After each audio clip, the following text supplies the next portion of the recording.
Hello, everybody, and welcome to the challenge accepted. I almost said the Saturday stream. It's not Saturday. Lucas isn't here.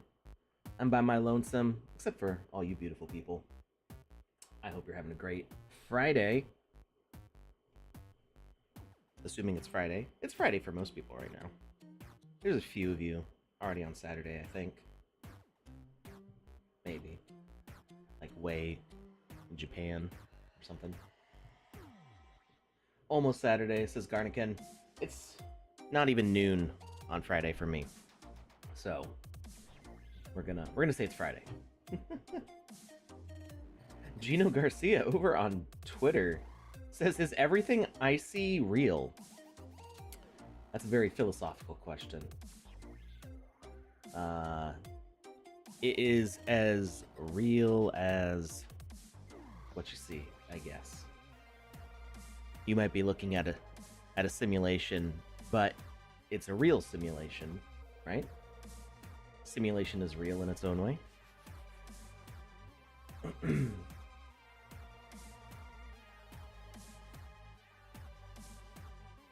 All right.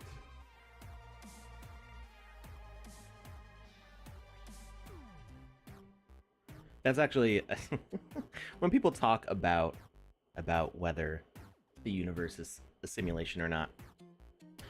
My thought is like, what's the point? Like I feel like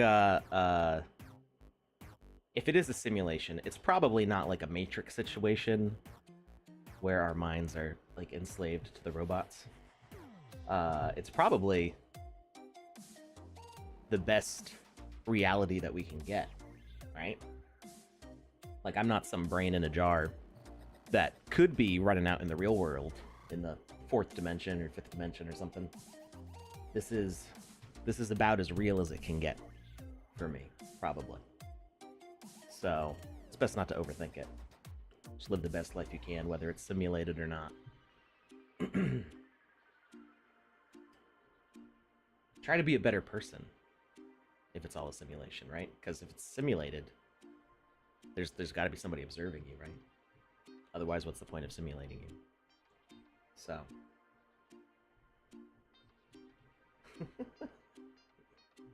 All right, with that out of the way. Hi, Hoddle. Hi, Garnican. Hi, Bitfox. Go West. Hello, everybody else watching, whether you're lurking in the chat or keeping quiet. Well, I guess that would be lurking. Whether you're talking in the chat or just lurking.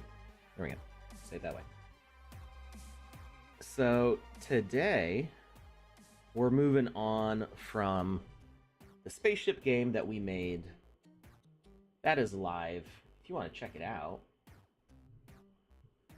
I'll show my own game. Why not? What else did I make it for? Oh, this window's too. There we go. If you just type in Wizzy, not Izzy, Wizzy. It's the only one up there right now. Wizzy the Purple's Spider Arc. Hey, Julie Sancho on Twitter. And hi, Jose from Guadalajara, Mexico.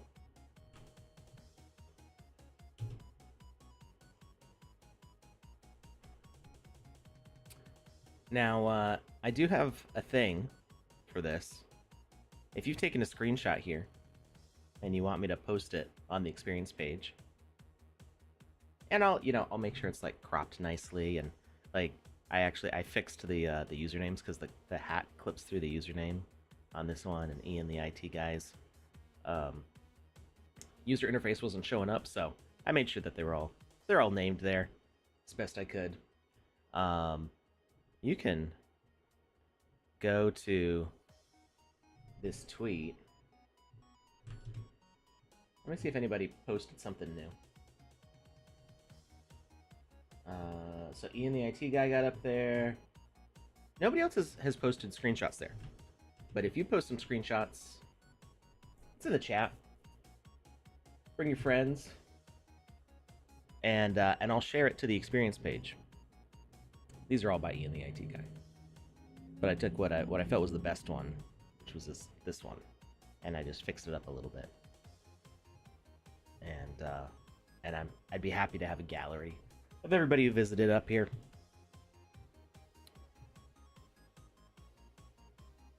And here's the experience page. If you want to check it out, let me know if you encounter any bugs. Spiders not included. And I'll see about fixing them. I had some issues with the askers like not firing correctly for me the first time I played, and it worked for everybody else, and then I left and came back, and then everything worked. So I don't know what the deal was with that. Might have been it. Go West asks if I've been able to fix the issues with the presets not uploading due to the blocks. So I have asked a coworker about that, and there's like an approval process that it has to go through. Like, we can't just say like, hey, we're gonna add these blocks to this system. We are in the middle of some changes to the library and stuff, and it's all involved with like me categorizing stuff and the things I've been working on for the past month. So it should be resolved real soon. I don't see a reason why, like, those blocks are just, there were 4 blocks, so like a black block, a blue block, and 2 green blocks. They're very simple one color blocks. I don't see why we wouldn't add them to the basic list, especially since they got used in a template. So there's a little goof up with that. It wasn't supposed to happen that way, but I'm sure that we will get the blocks resolved. The other assets, that was like a switch and a spawn plate or something like that, you might need to replace those with something else. And we do have other, spawn plate assets that those could get, and switches that those could get swapped out for. So those may or may not get approved for the list. We will see. But I did talk to somebody who can help with that, and they've talked to, or they've sent a message out to those who can approve that fix. So hopefully we will see that before Monday. Yeah, I was hoping that it would get resolved. When did we talk about this? Wednesday? It feels the Wednesday stream we talked about this. I was hoping it was going to get resolved Thursday, but I haven't heard back yet. So I will. I've already, before this stream started, like right before the stream started, I messaged the person again asking if they heard anything about it. So we will see. I sorry that we haven't been able to publish it or to get the blocks available to you. There's the slow process. You could replace the blocks in the experience, but I know that is a big pain in the rear. But if you don't have anything else to do and are trying to get it out this week, then that would be the thing that I would do, go through and replace the blocks. If I remember correctly, some of them are like in a checker pattern, and I would just clean slate, cover the whole thing. Like, don't worry about the checkers and the patterns if you're just trying to get it out there. Alternatively, what you could do, if you like the old look and you want to keep it, just duplicate your experience. Go West says they should be working right now. What are you doing watching this stream? Get back to work. But no, I would, if you want to just get it out there quickly and get it launched, and then update it. Oh, well, I guess it would count as a separate experience. If you duplicate it, it would have a new experience ID. That could be annoying.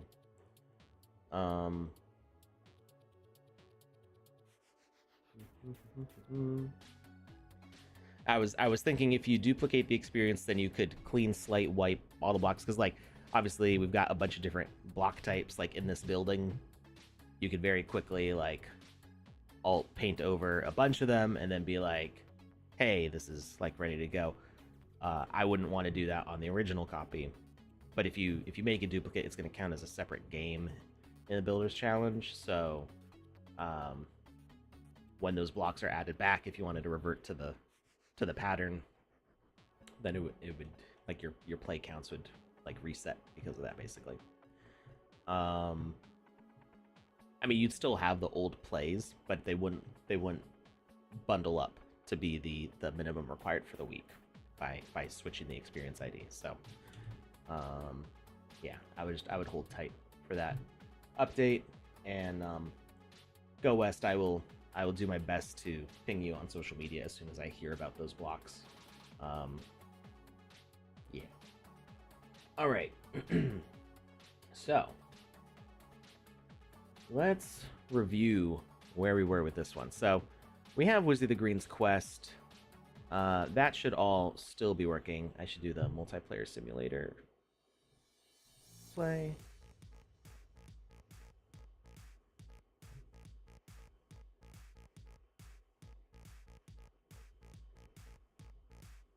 So Raccoon Mascot says squeak. We have to find all these raccoons. They're hidden in various places. Some are easier to find than others. Some are a little bit off the beaten path. This one's a decoy. Not me, you fool. I'm just a visitor. I always inevitably miss one. Oh, actually, no, I found them all in the first try without getting confused. That's pretty good. And so as we found each of those, they spawned up here. And we did have we did have one hiding in this window over here that dies. It loses health each time we find a raccoon. And then when it dies, it tells Wizzy the Green that we've found everything. If we say I'm still looking, yeah, he lets it go. If we lie and say I think I found them all before we found them all, he rebukes us strongly. And then if we say we think we found them all, he spawns the golden raccoon, and now the whole collection is complete. So we wanted to add a few more bits. Hamster to the star. I'm not sure what that means. Hamster to the star. You're talking about the spell? They're raccoons. You might need to clarify what you mean by that. A dash A on Twitter. I don't know if I'm saying that right or not. We're gonna give it a shot that way. Web3 says, was there an application required for the Builders Challenge? Nope, it is all automatic. So how you get into the Builders Challenge, you need to be a landowner, or you need to work with somebody who owns land, because you could work with a team.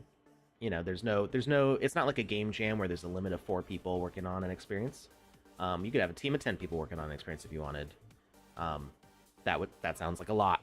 That sounds like a lot of organization to manage to get 10 people working on one experience. But there's no limit to the teams on there. It can be as big or as little as the studios you want.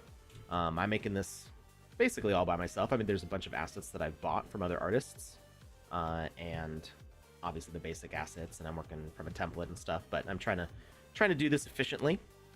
So as far as creating this, I'm going solo with the actual, we're doing this all on stream, so you get to see the whole process.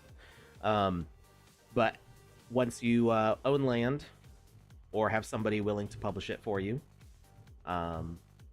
and I would suggest you have a contract with that person. If you're sending your experience that you've made to somebody else to have them publish it, which is a fine thing to do, I would get stuff in writing. It's important to have that established, because the idea is that you as a creator would be earning some money from this. So if you send the experience off to somebody else, they're the ones receiving all the money from the Builders Challenge, and you will have to have an agreement with them to split that revenue. So in writing contracts, always the best way to go for stuff like that, just to make sure everything is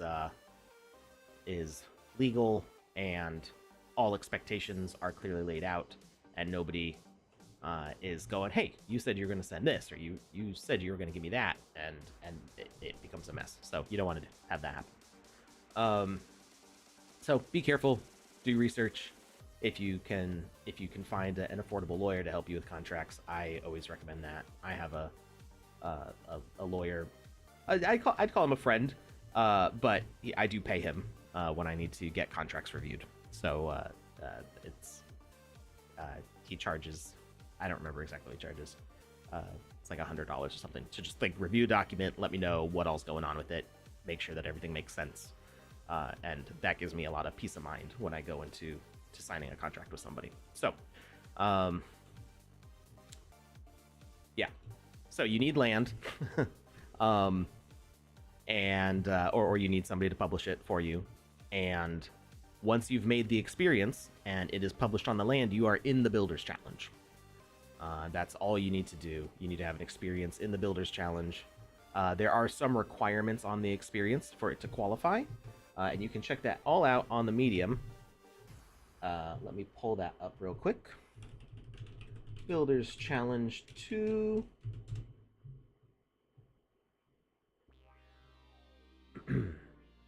So this is Builders Challenge 2, and wow, this is really bright. Turn down my screen a little bit. My vampire side is showing. If you send an experience to someone, can you take it back afterwards? No, they can send it back to you. But once you've sent it, it's like out of your hands. If you send an experience to someone, I would recommend making a duplicate of it and sending them the duplicate and you keeping the original. That way, if there's ever any question as to who made this, you have the original thing there and can say, this is what I made, and this is when I sent it. And should there be some sort of legal issue with that, like there's metadata on the stuff that can show like when things were created. I mean, you can actually see it on if you go into the Game Maker. I think it shows it on the Game Maker, and it should show it on your experience page also when the thing was created. I'd have to check exactly where that all is. But to qualify for the Builders Challenge,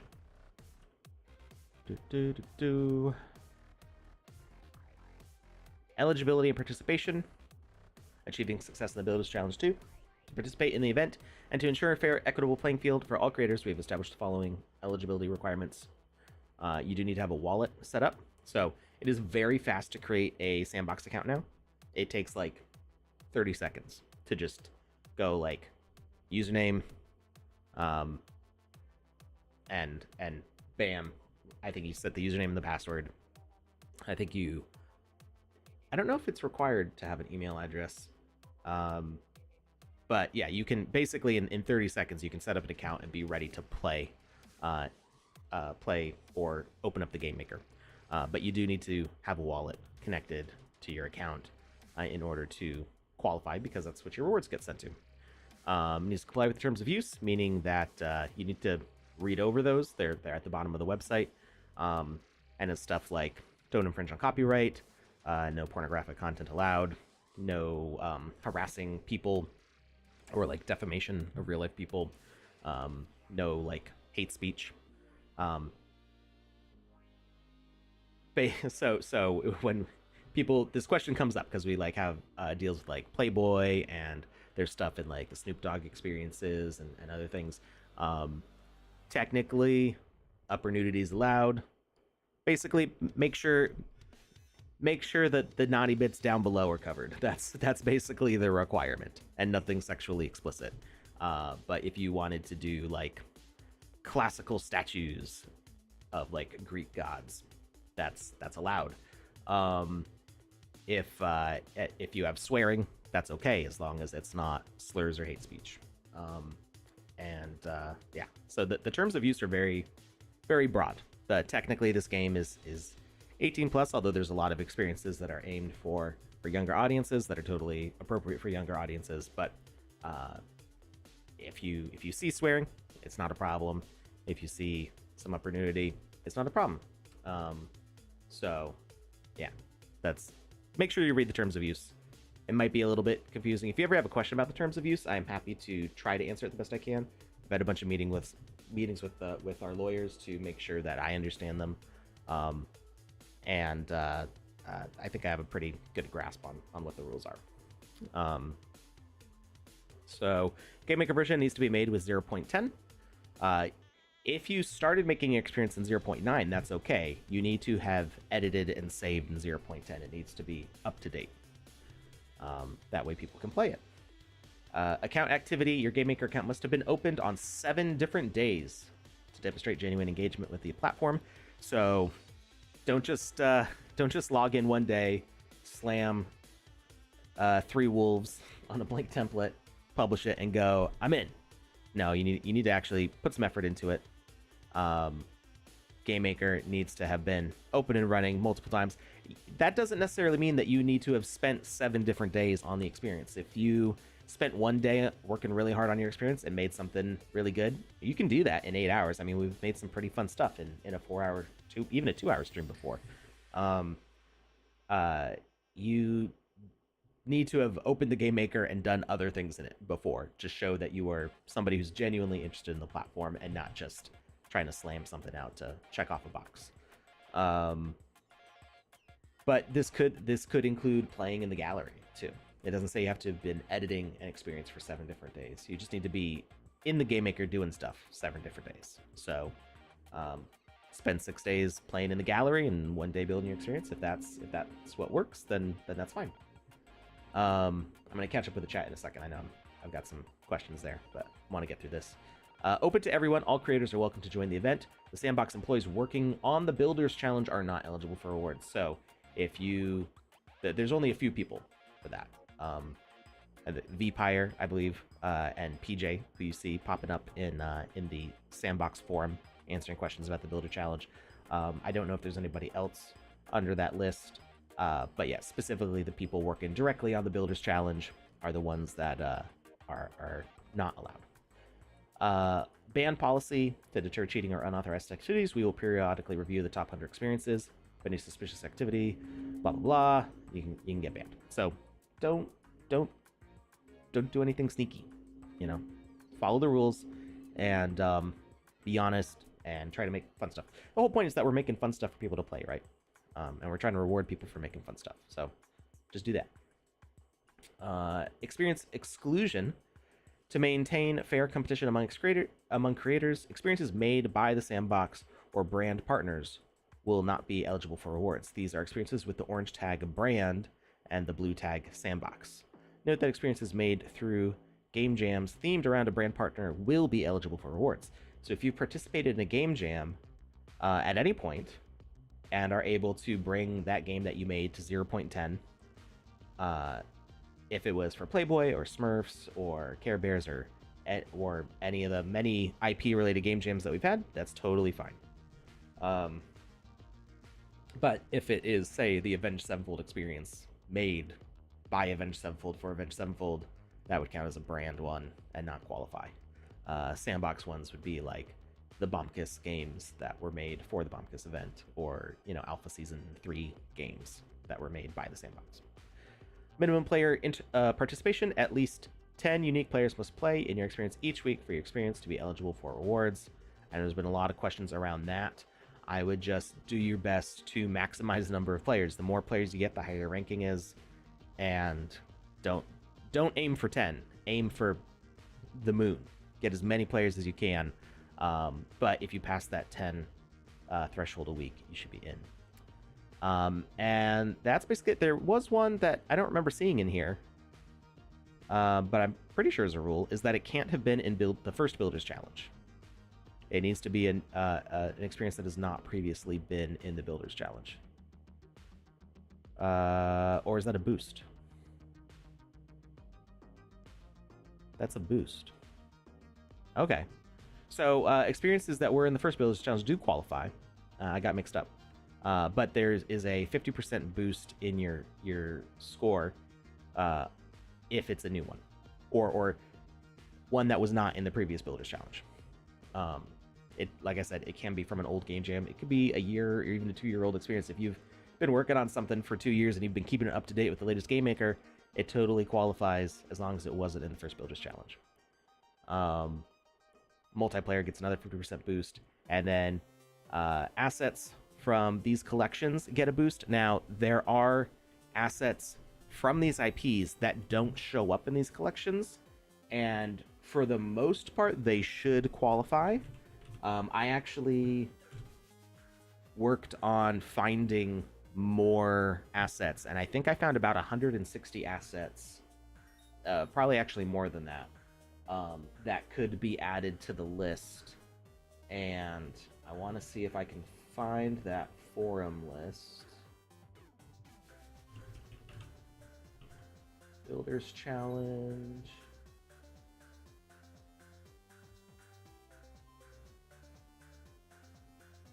Oh, 100. I made a list of 129 assets, and there was one collection that's mentioned but wasn't like in this list, but everything in that collection should be on the list. So let's see, where is forum? Here it is. So this forum entry is a list of all the specific assets, and you can see it goes on quite a ways. So it lists out all the different collections, and then it lists out the specific assets directly, and then there's another entry, and then I don't know if the new ones that I mentioned have been added to the list. There are newer posts.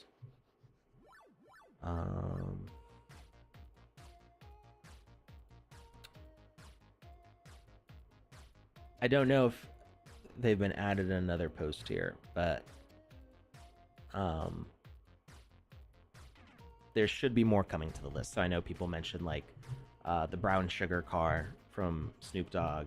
I pointed out like the Steve Aoki equipment and the Playboy stuff that got airdropped, or not airdropped, but was available for claim recently.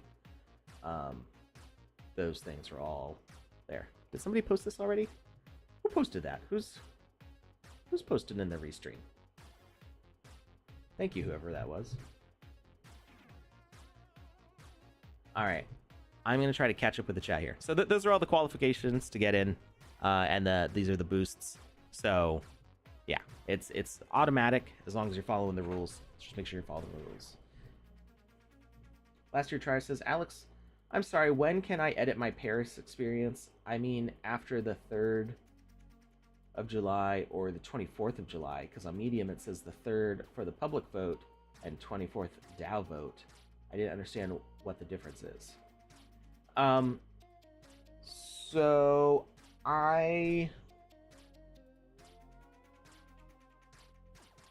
that's a good question.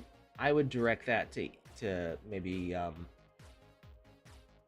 Corton or V on the forum. I don't know if Corton's on the forum. You could probably direct the question to V, or maybe Panda. Because the council's not involved in the Paris Jam, I haven't been following the rules too carefully to know exactly like those dates and stuff. I would guess that you don't want to edit it at all before the latest date to be safe. There's a public vote and a DAO vote.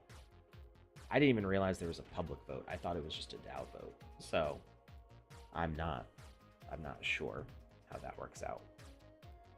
All right, I'm going to scroll back up and I'm going to try to answer everybody's questions in order that I missed earlier. Andy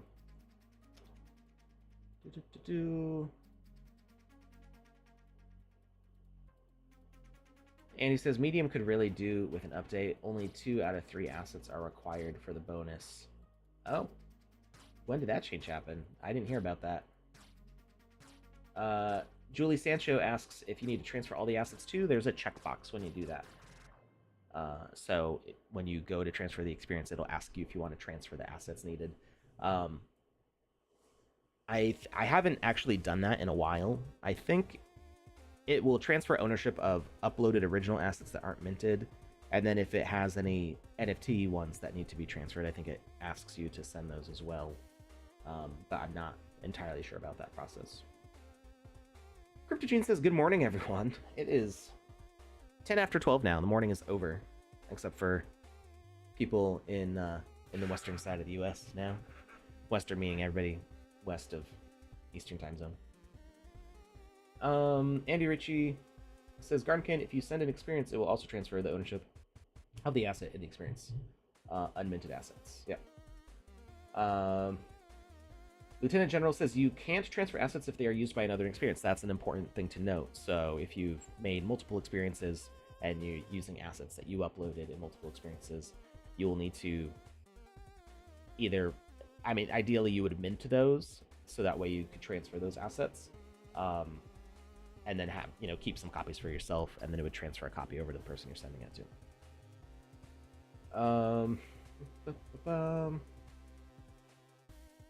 Julie Sanchez says, I mean, if I'm sending my experience, do I need to transfer my created assets to him too? Yep. Web3 says, if we publish and unpublish to republish an updated version of the game, will it affect the Builders Challenge analytics? It should not. Basically, your experience page is the experience as far as the analytics is concerned. So if you close and relaunch your experience, it'll just keep on counting the same numbers for that experience. So update it as you need to. Garnican says, thanks for the warning, Andy. Julie Sanchez says, do I need to mint it or transfer my created ownership to him? Yeah, so like I mentioned, minting it would make it easier for you to keep copies and then send some over, but you can like send those original copies and then like re-upload something slightly different. It's a little complicated. I hear somebody knocking at my door. I will be right back. So hang on just a second.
All right, sorry about that, everybody. Panic. We're good. Okay, we're back. All right, where was I? Nervix says hello. Hi, Nervix. Lieutenant Journal says you can mint and keep your published copies, but it may get expensive. If you don't mint, you'll need to transfer the ownership of the published assets. All right, so everybody was answering those questions in the chat anyway. I should have read it backwards. Thank you, everybody, for helping out in the chat there. Pickaxe Master says, even if it has a revamped gameplay, it doesn't count as new. Nope. You can update as much as you want. And actually, this is something that I would recommend if you are doing something like I'm doing, where you're trying to like quickly get something out there and then progressively update as you go along. Publish patch notes. Doing patches is a great reason to like re-shill your experience on social media. Be like, hey, I made a thing, go play it. And then next week be like, hey, we added like 2 new mini games to this, play it again. And you know, keep on bringing people back in. I think that's a totally fine thing to do. Last year try says, Alex, I'm sorry, when can I... Oh, I already went over that one. Web3 says, my break is over, but if you're streaming when I go to lunch, I'll see you then, but if not, Sandbox. All right. Thank you, Web3, for hanging out. I'm guessing you're probably already gone now. If you're not, let me know when you're back, and we'll try to play your sub game. I know I said that we would do that if you're hanging out. All right. Hey, Marshall. Go West says that's how you get them back. Yeah, exactly. Yeah. Pickaxe Master says that's what we did. Thanks for the answer. Yep. So if you look at your experience, go to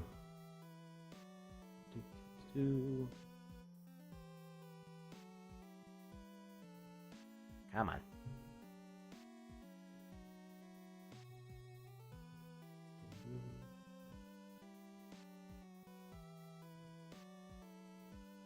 Experiences. So your analytics is kind of connected to your hub. So you can see, like, in this URL it says hub at the end. That's this control panel. You can change that to say page, and it will actually go to your page. So just change hub to page, and it will take you right to the experience page. So your analytics are related to this experience ID right here. So all your analytics are going to be linked to that experience ID. So you can even change the name. You could change Wizzy the Purple's Spider Arc to something else, and this ID should stay the same. Every time you duplicate your experience, it's going to be a new ID. So that's the thing to watch out for. If you duplicate your experience to like make a backup, you want to make sure that you're still just publishing the original one to keep that ID the same, because all your analytics are going to tie into that specifically. All right, so we checked that Wizzy the Green's quest is still working as expected. What were we doing before? I think we were trying to make like a little planting quest for Papa Smurf, right? We wanted to grow some Smurf berries. Where's Papa Smurf? There he is. So we talked to him. He asks if we can get him a Smurf berry. We ask if he means from the crate full of berries right next to him. And he says, yeah, I have 100 Smurf berries for my potion, or I need 100, but I only have 99. If this is too much to ask of you.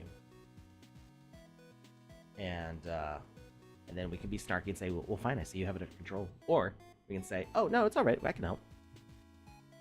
And then if we go over to the Smurfberry bush, let's see. Gosh, I haven't touched this in a while. Oh, we made a bucket, didn't we? Did we place it yet?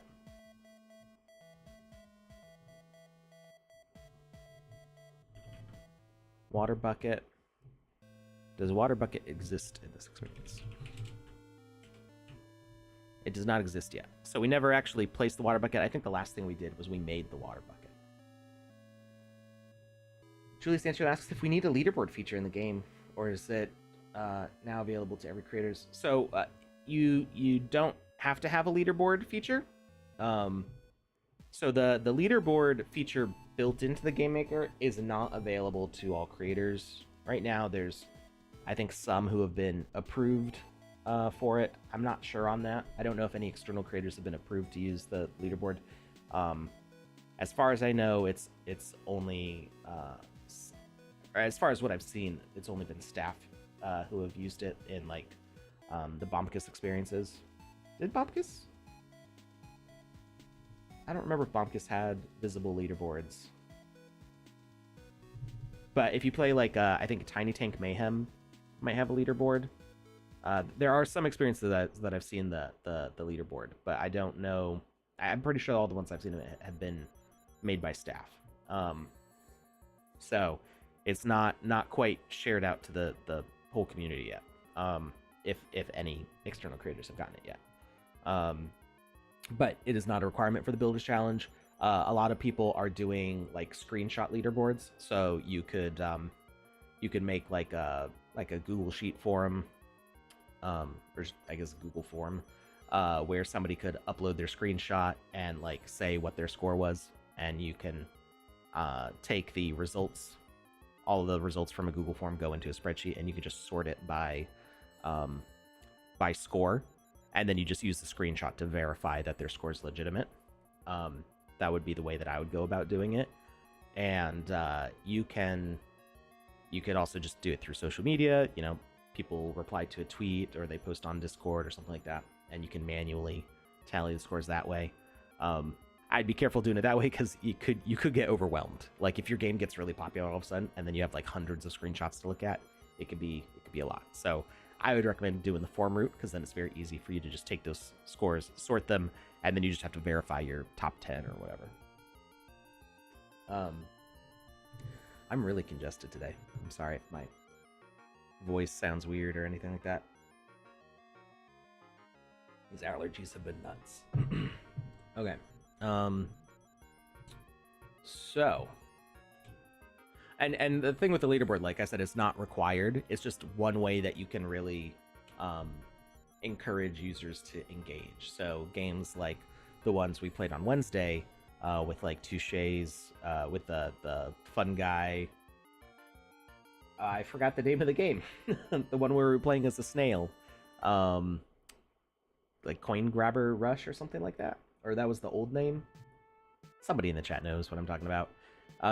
That game is really replayable to try to get a better score each time. Fun Guy Frenzy, thank you. I remembered the word frenzy being like on the menu, but I couldn't remember if it was in the title. All right, yes, Fun Guy Frenzy. So yeah, that game's super replayable, trying to get a better score each time. And it has 1.8k plays right now. That's impressive for the Builders Challenge only having been open for 5 days now. But, you know, Touche's already got a good community of people around Boop Goop. They've done their Fun Guy collections. They've done a whole bunch of events since... I'm trying to remember. I don't remember if the Boop Goop and Fun Guy hubs were in Alpha Season 2 or Alpha Season 3.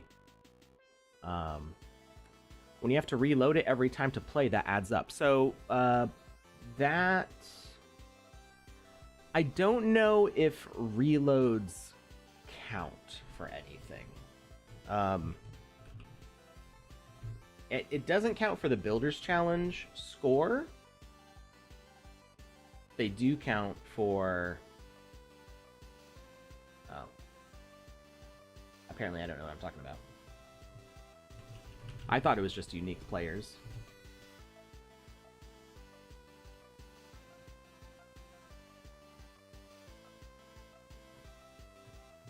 Time and frequency.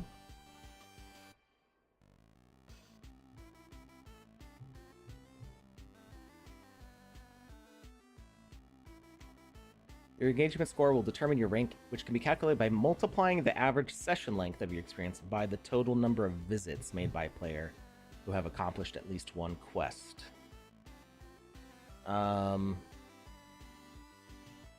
That's an important. So yeah, that wasn't mentioned in the eligibility.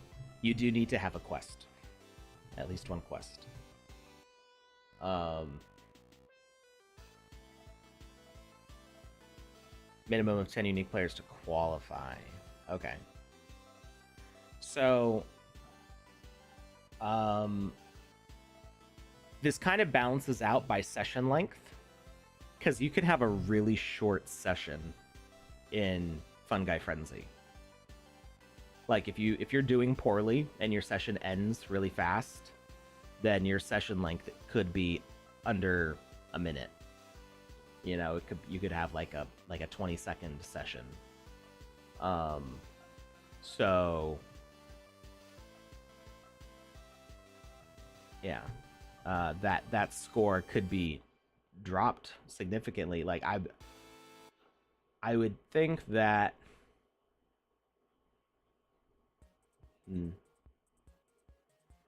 Panda said, "I'm not keen on this as well. As someone pointed out, people can purposely reduce that." Um,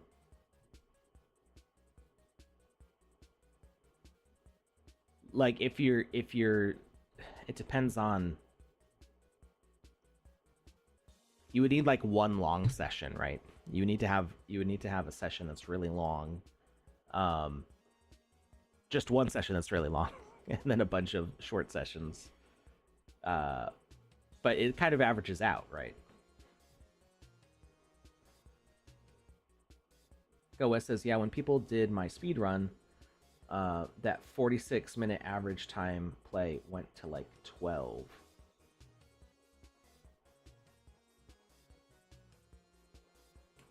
I'm not sure.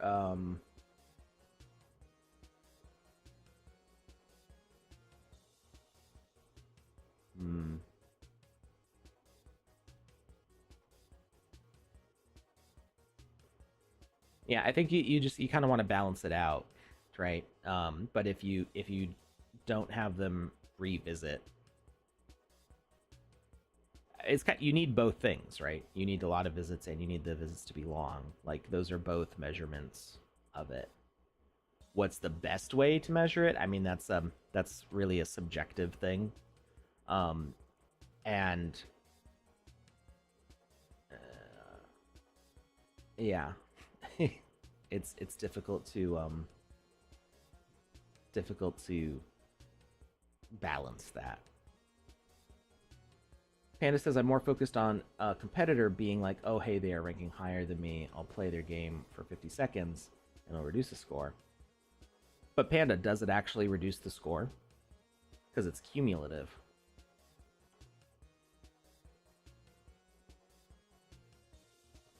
Multiplying the average session length of your experience by the total number of visits made. If they do shorter visits, but they visit more times, I guess I would have to see like the numbers on it. I'd have to work it out.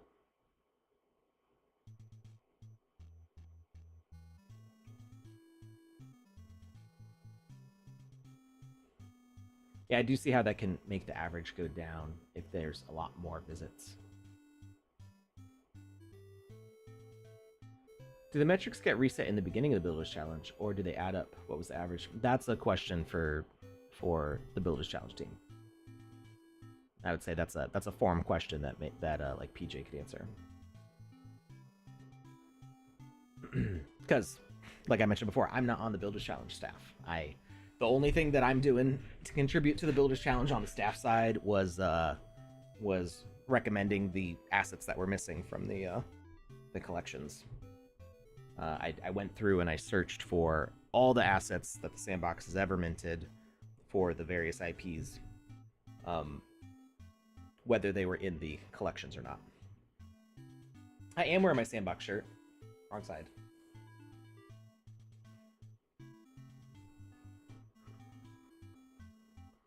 It just felt like a good day to wear it. I like this material a lot better than the blue ones. Those blue like nylon ones. I don't really like the material on. It just feels weird and slippery. But these are like a nice. I think these are cotton. I'm not sure. They're just comfy. I don't wear them. I don't wear collared shirts very often. I have a very short neck, so collars are not the most comfortable thing. But a shirt like this isn't too bad. Um, wear them for decorating. I'm not. You mean like cleaning?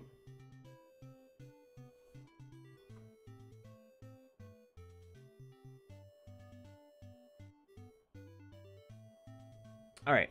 So, I don't have a lot more knowledge share. Obviously, I learned some things just now, just because for me, like I know I'm in a different position than everybody else who's watching, right? Like for me, the Builders Challenge is like a fun activity. I'm not expecting to rank highly in the Builders Challenge. I'm more just showing you.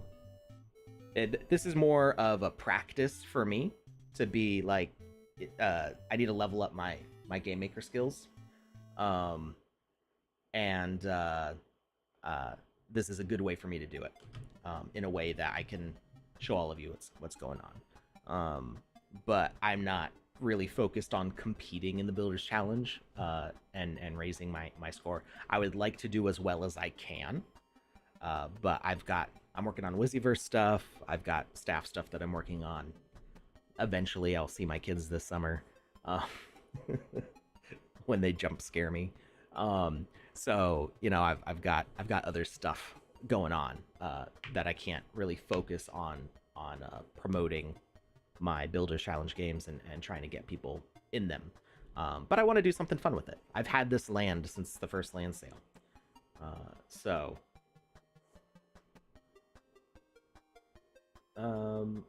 oh, paintings and DIY stuff. Okay. ETH, please. ETH, please. One player plays once for 45 minutes is the same thing as one player playing 9 times for 5 minutes each play. Yeah, I think that's why it makes sense. So that's why I was trying to say, like, for Fun Guy Frenzy, if each session is a minute to 2 minutes, I don't know how long it takes to play for the whole thing. It feels like it's about 2 minutes. And you replay it a whole bunch of times, you'll see your play count go up, but because the time averages out with the number of plays, that play count doesn't exactly affect your score. Like, it does affect your score, but only based on the session duration. So I wouldn't worry too much about, Fun Guy Frenzy having 1.8 thousand plays. Who says 1.8 thousand? Having 1,800 plays. It's what's more important is that their analytics of what the total play time was, and the number of unique sessions. And really, actually, the number of unique sessions doesn't even matter that much either, because that's not what you're scoring on. You're scoring on this average of time and visits, and just the 10 unique is to qualify. So, but I would just try to get as many people in as possible. Like, that's the ultimate goal, right? You want as many people playing as possible, even if unique players doesn't affect your score, except for qualifying. You'll get more traction with more players. It's like a snowball effect. More people are playing a game, more people are talking about your game, you get more players for more time.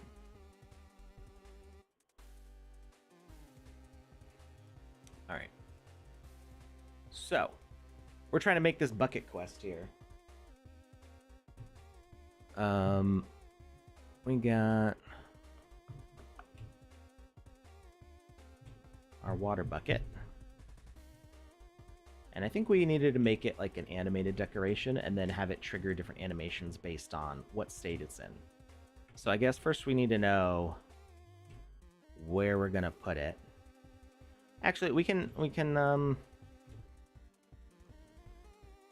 put it in this guy's hand? Do I have an animation for that?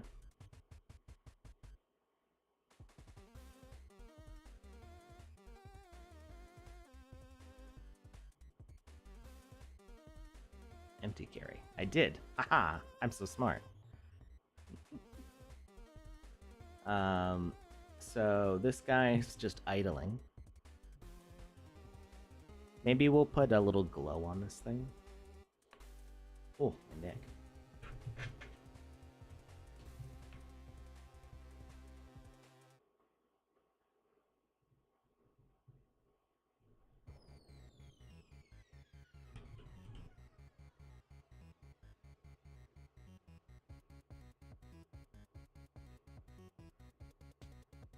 For some reason, I remember the other day looking for rarity VFX and I didn't see it. Maybe because it was a single player asset.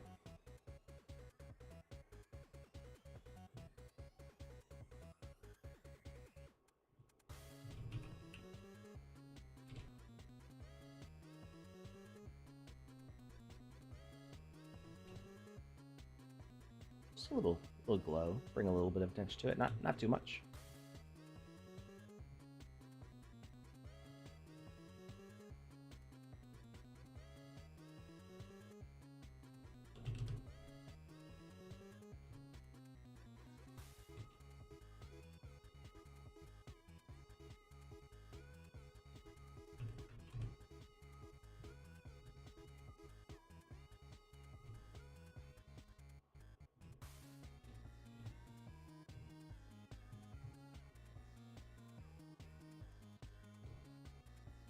He's a little short, actually, for it.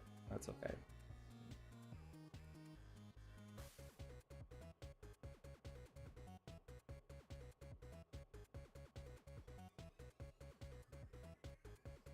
Nobody will know.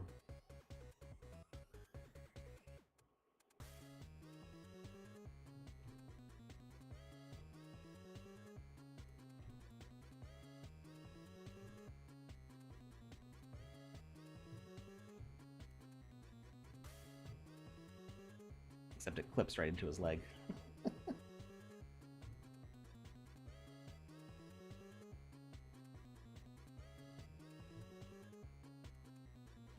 You know, it can just be sitting on the ground next to him.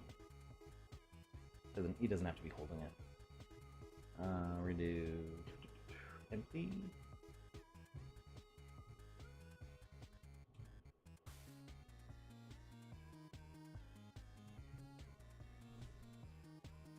Goa says, I have a collectible gear in a chest, and when you interact with the chest, it spawns the gear.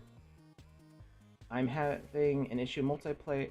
I'm having in multiplayer is then getting that spawn or interact with the chest to send a message to destroy a wall blocking off the next part of the quest. Worked in single player. Yeah, so we encountered this issue last week, and I did. There's an open ticket, I believe, from I want to say Biverson Art. And I reported it to the team internally and kind of emphasized that it's an issue. Currently in multiplayer, tags and messages from spawned collectibles are not sending. So if you have something that's trying to sense a tag on a spawned collectible, or if you're trying to get that spawned collectible to send a message when picked up, those do not seem to be working in multiplayer. Not sure why. It does appear to be a bug, and it's been reported. What we did, it was around 12:30 a.m. when working on that. Yeah, it's early, right? So is it any? You said equipment, collectible gear in a chest.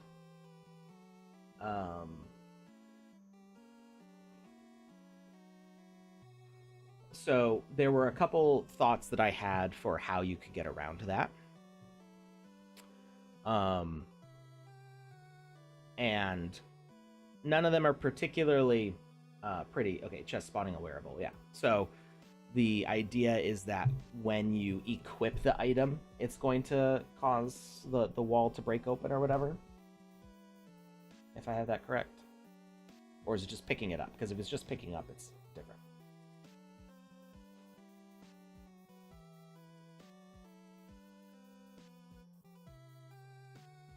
Collecting. So if you collect it and you don't need to equip it, then I would just have a health component on it instead. So we figured out that by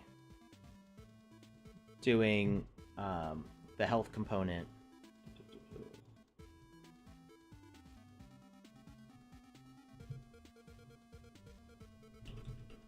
And doing an instant death message, whether it's multiplayer or single player, whatever the situation works out for your game. Have your instant death message be interact, and then send message on death is whatever you need to complete the quest. But if you do want the player to collect the item, killing it won't necessarily work. You could double up the logic, so you would make a second copy. It could even be invisible, if there's like an animation you're worried about syncing, and just overlap them, make one the child of the other. You could have the chest die, but I'm talking about the collectible item. Basically, so like when you're making a game, there's so many other routes to get to the same result. So if one's not working, you have other options, and so I'm just trying to give you like one example. So you spawn the collectible, and collecting the item is what you want to have break open the walls. So you, instead of collecting the item, you're killing the item. So have the health component, and now health components you can have immune to attacks, so the player doesn't like swipe their sword at it, even in multiplayer. You know, do hidden on life bar display, immune to attacks. Instant death message would be the interact, and then whatever your wall breaking message would be, message sent on death. So interacting with it to pick it up is what would trigger the wall to break open. But you've killed the item, you haven't collected the item. So you could collect a separate invisible item, so you still collect it, because the issue is that the message is not sending from the collectible. So make something else send the message. That could be the chest based on a timer, or that could be interacting with the health component. And you can have multiple items stacked on each other, right? So you can, you could have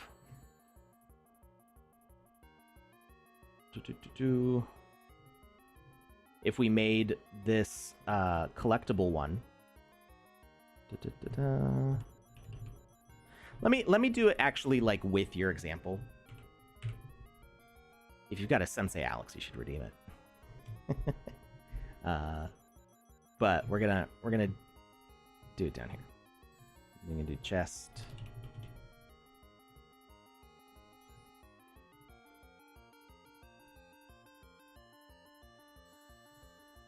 Where's my golden chest?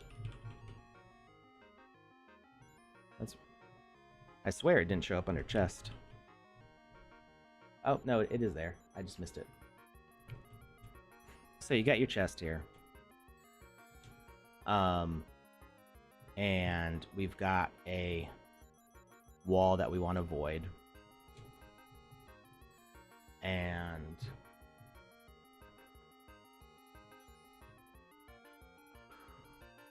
we got our chest, so we need 2 copies of the chest. One is going to be the actual collectible, and one is going to be the thing that spawns it.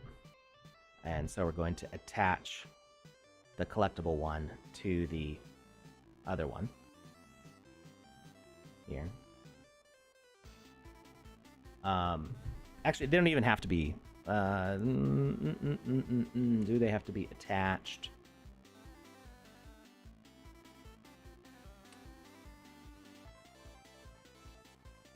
This might not happen in the right order, so I might need to fix this. Hopefully the death message on this collects this before this despawns, but we'll see. So we're gonna add a health component. Actually, it does need to be multiplayer if we're gonna make this work in a multiplayer situation. So we've got our How do you get the hierarchy sidebar? It's this. It's a button behind me.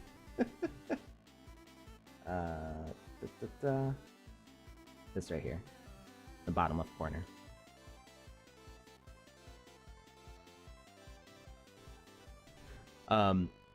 So our death event is destroy. That's fine.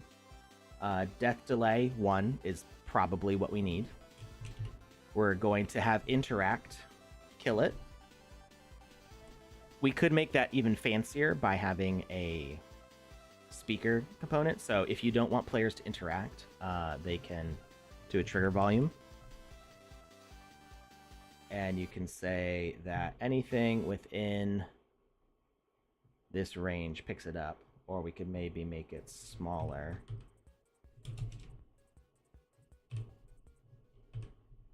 Is that smaller? Can we do a 0.5? Do a 0.5. Hey. So anybody that like walks into this space will pick it up. Enter message, we'll leave it on enter. And it's going to send to self. Actually, you know what? We'll make this the thing that collects the item. That way it doesn't matter if this message sends or not when it dies. Because what I'm worried about is the death message killing the child object before we actually pick it up. So enter message is going to be chest collect. We don't need an exit message. We're going to broadcast to all and send it once. So chest collect is going to pick up this item and kill this item. Instant death message is chest collect. Immune to attacks is true, so we can't whack it with a sword. Broadcast type, everyone in range. That's...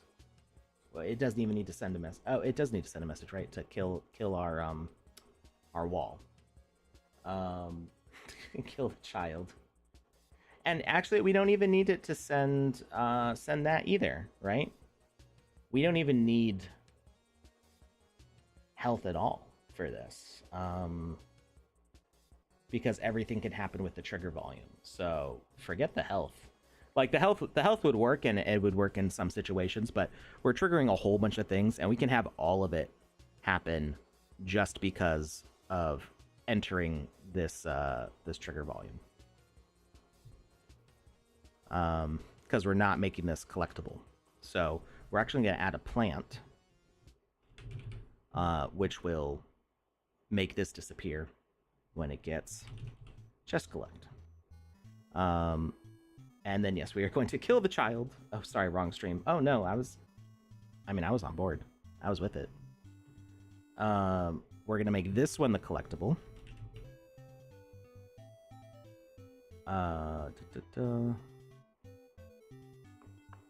So, global, only relevant to multiplayer experiences. True if 1 instance per experience. False if 1 instance per player. So... the difficulty here in multiplayer, and this is going to be situational to your game, I would assume that you want every player to pick up this chest, but there's no way to eliminate the wall for only one player. We've mentioned that on stream before. If you eliminate the wall, it's eliminated for all players. So it's really only going to work for the first player, and then everybody else can collect the chest, but the wall's already broken open.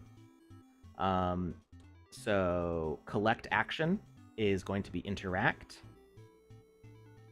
Oh, dang, I forgot. So collection with interact has to happen, from this. I'm getting that annoying buzz on my mic again. I hate it when it does that. There we go. It's a little bit better.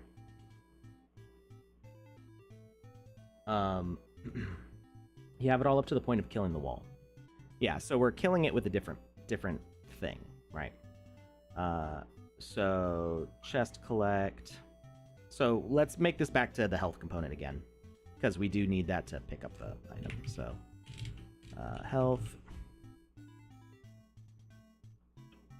instant death message is going to be chest collect. no life bar, immune to attacks, message sent on death is going to be interact. And we're going to send it to specific tags in range, or yeah, specific tags in range. And we're going to make that tag chest and not stunnable. All right. So now this one is going to have the tag chest, and it's going to receive that interact message from this. Because the cool thing with interact is that it's both an action that the player can take, but it functions as a message. So it will transmit the same way as a message. So collect. I think that should all be fine. We're not sending a message at all from the collection, because it won't send from the collection. That's the bug, right? Is that the collect is not sending a message. So now these things can overlap. It doesn't really matter because we can't see it. And now we make this whole thing a preset. Preset, create new, just confirm. Okay, we can delete that. And we're going to make this thing a spawner. And we're going to interact with it, and it's going to spawn offset a bit, wrong direction. It's going to spawn in front of it, a preset, and the preset is chest. Delay between spawn, sure. All right, so that's going to spawn the chest, and then we're going to have a void over here.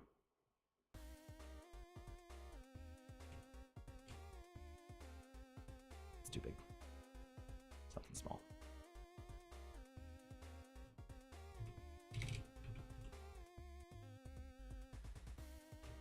All right, we've got our little pack of C4 on the thing here, and this is going to be a void.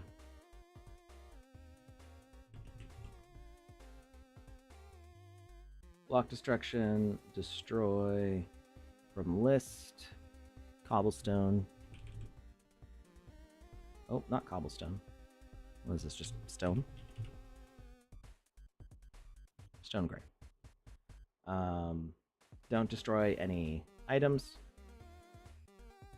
Collisions, no collisions, visibility off.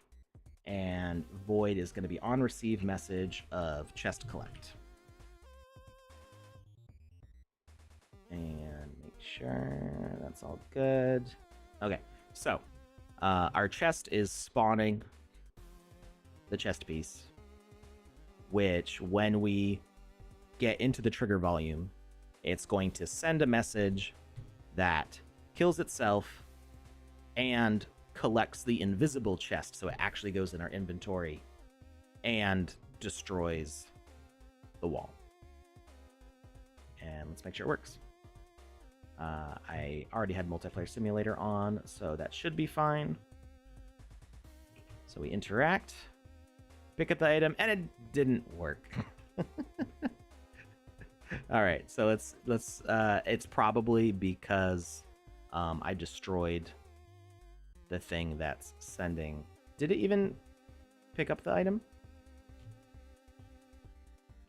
Did it put it in our inventory? I didn't notice. It didn't even put it in our inventory. Okay, so making it collect an item makes it a little more complicated. Do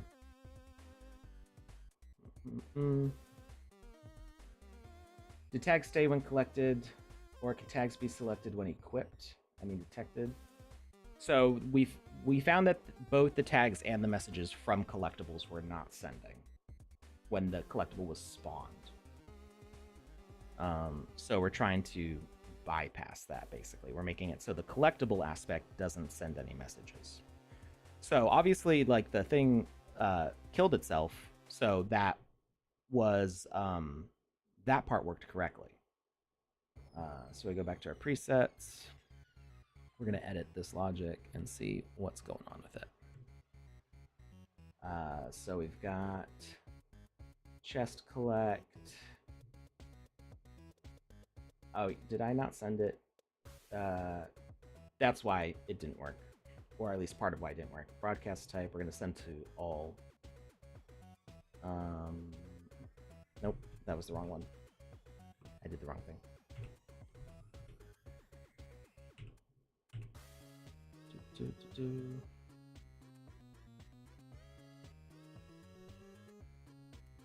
All right. So trigger volume. Enter message is chest collect, which broadcasts to all. Did we have chest collect as the item? Or is the message required? So why didn't that work?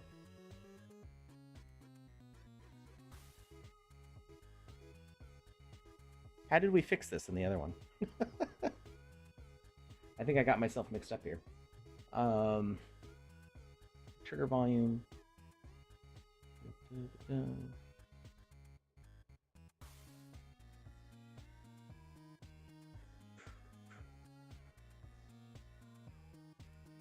So chest collect is getting sent.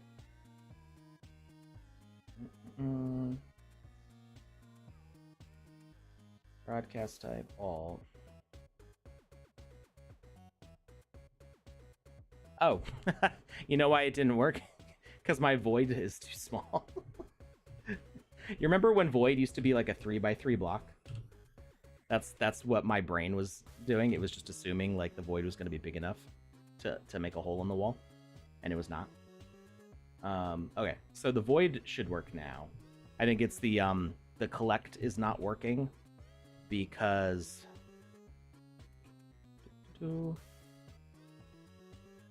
yeah, okay, so that part works. We need to update the preset. Chest. Confirm. It should still work now when we spawn it. Now that the void is actually big enough to do its job. And then we need to fix why it's not collecting. So we interact with the chest. Chest is spawned. Okay, so that's making the hole as expected. So if you want to like have a explosion VFX or rubble spawn from the explosion, you know, whatever you want to do with this aspect, you can do that. The issue is that it's not collecting the equipment, which technically we don't even need the equipment there. We can have it just be anywhere, right?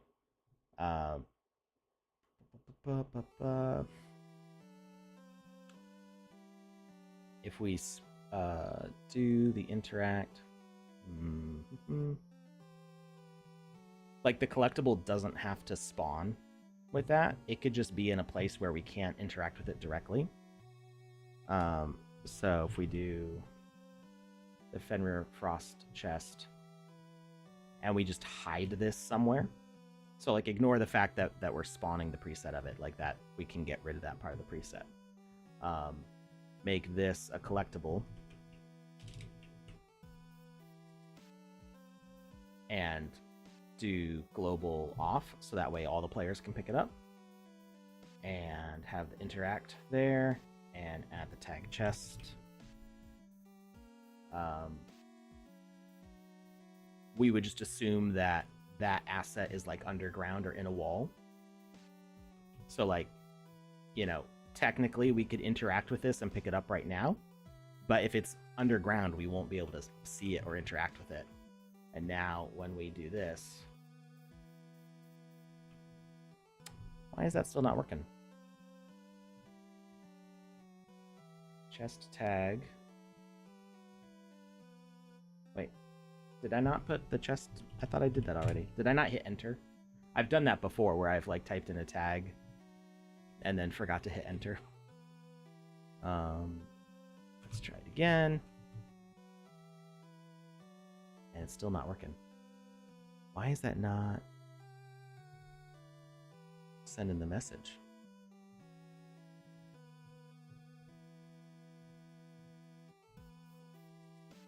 Technically, you could also just spawn these things next to each other. It doesn't really matter.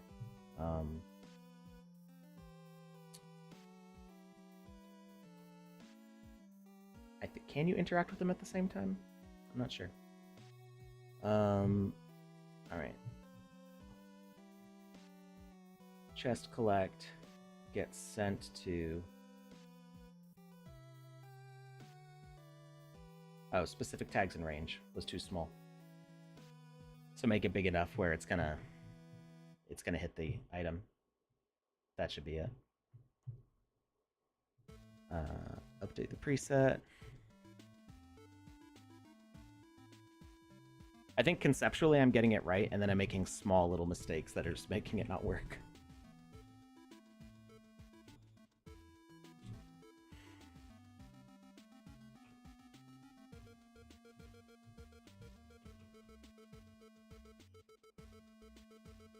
It didn't go in my inventory. What?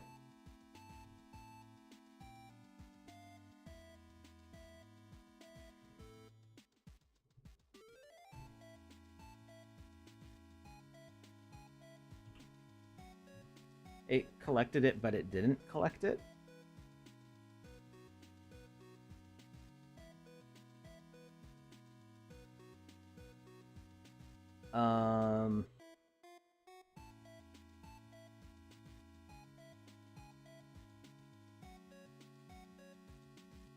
How does that work? I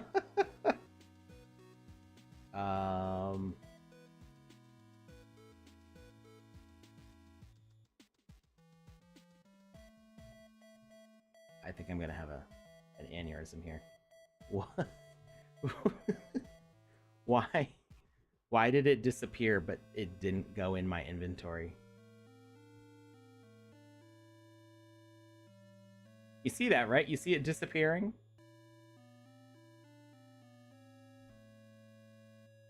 That's different.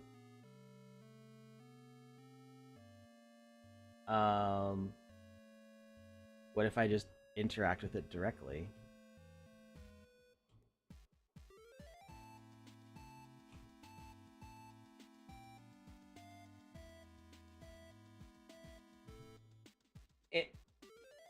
What? Do you have to? What? I'm so confused right now. Why does it collect, but it doesn't collect? What if it's over here? Do I have to be like standing on it to collect it?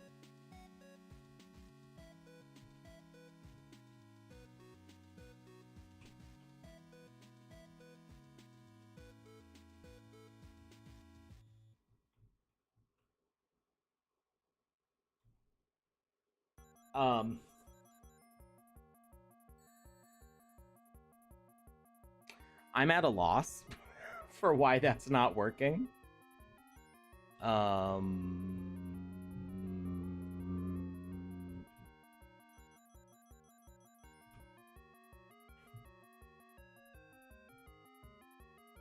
They're being destroyed. I mean, they're being collected, according to this. Okay, what if... Let's do this with a non-equipment piece.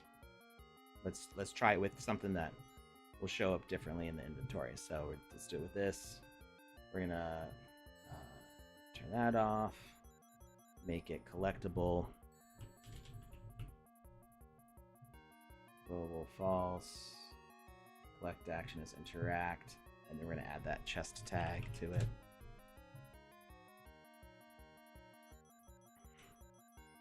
I feel like this was working the other day when we did it on stream.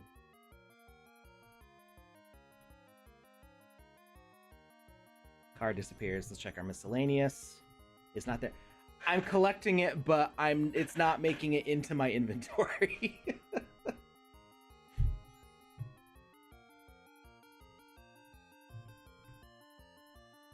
Woke zombie, the thing is that the car is disappearing.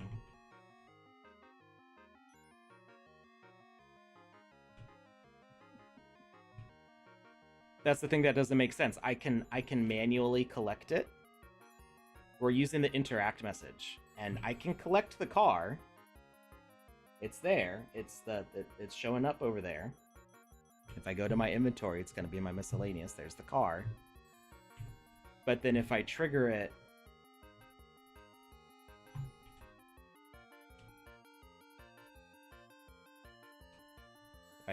with picking this up, the car disappears as if I collected it, but it's not actually collecting.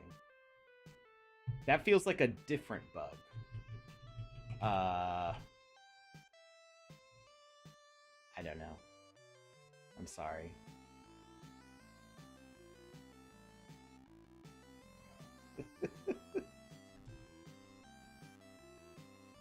I'm sorry, Go West.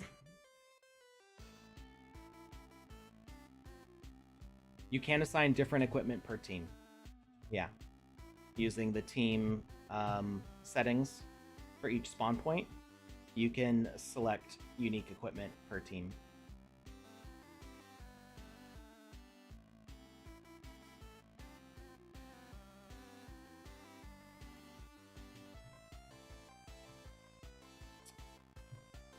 So let's try this with something else. Let's do message broadcaster, interact,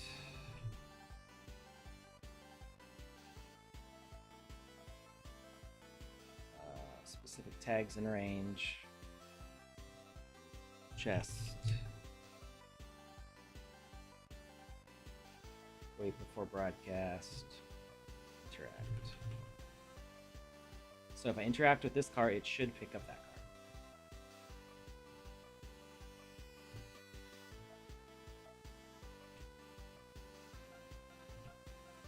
And it put it in my inventory.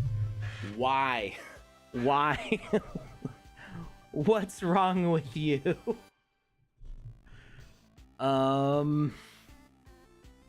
Okay. Okay, let's relay it. Okay? Let's we got our preset. We didn't need the collectible on it, right? We're gonna get rid of that.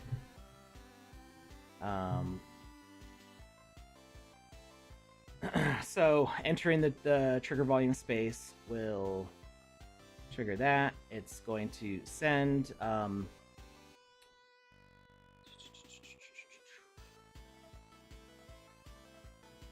oh, actually, we can just have it be the chest collect message. Forget it. We're not even gonna worry about that. We're gonna have this one triggered by chest collect instead of interact.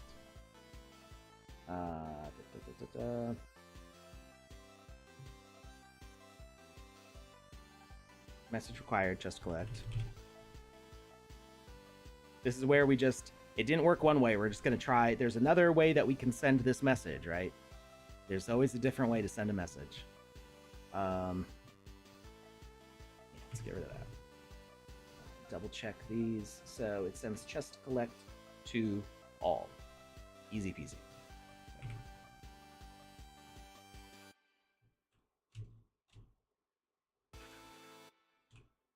Interact. Okay. So when I run through this, it should send the chest collect message to this, which should send the interact message to this. Hey, it got...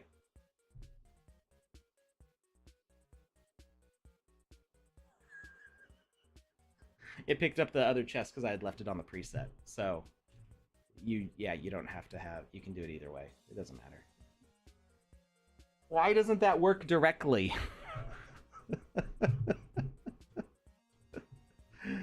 I feel like it's maybe part of the same bug about, and it's not a collectible, it's a health, and it does send the message.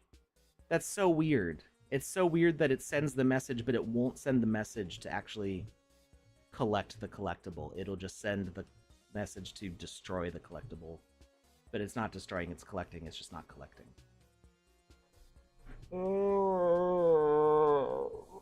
I need more coffee. You heard somebody say you'll be able to collect with any message in the future? Good. Good. It'll make it easier, then we don't have to use interact that way. But it's not hard to use interact that way. It's just that for some reason it wasn't interacting. But it was, but it wasn't.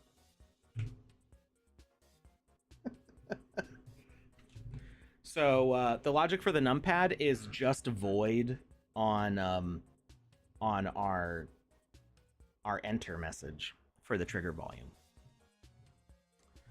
So we're not spawning a collectible. We're spawning an item that has health with an instant death message on the enter for its trigger volume.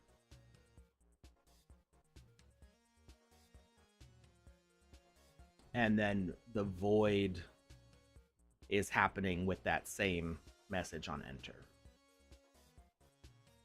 And so we are just, so you have to be careful about doing block destruction, acid destruction. Acid destruction will kill players. So you can destroy, but only from a list. You can either destroy all assets except for some things, or you can destroy no assets except for only the ones on your list, or just don't destroy it all. And the same thing with blocks. So you can make it all inclusive or all exclusive.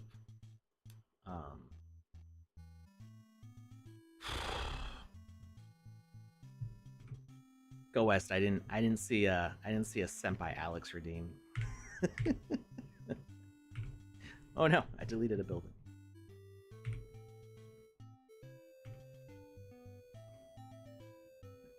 I mean, it's a good question, and I feel like, especially because it's related to a bug, it deserves to get answered, and like everybody should know what the answer is. But that's a complicated one, because I mean, I'm flabbergasted that it will make the item disappear as if you collected it without putting it in your inventory. I've never seen that before. All right, so let's we're 2 hours in. I'm gonna take a reset break and let my brain detox from that stress just now. I'll be back in about 4 or 5 minutes with as we try to get this bucket quest working. So have fun talking to Panda with the news of the week. Yeah, I see why you were pulling your hair. I was about ready to as well. But we did it. We did it anyway. I knew that there was a way around it. We got it. We just had to loop some things through. It feels like we took unnecessary loops to like bypass it, but it's doable. It is doable. All right. I'll be right back.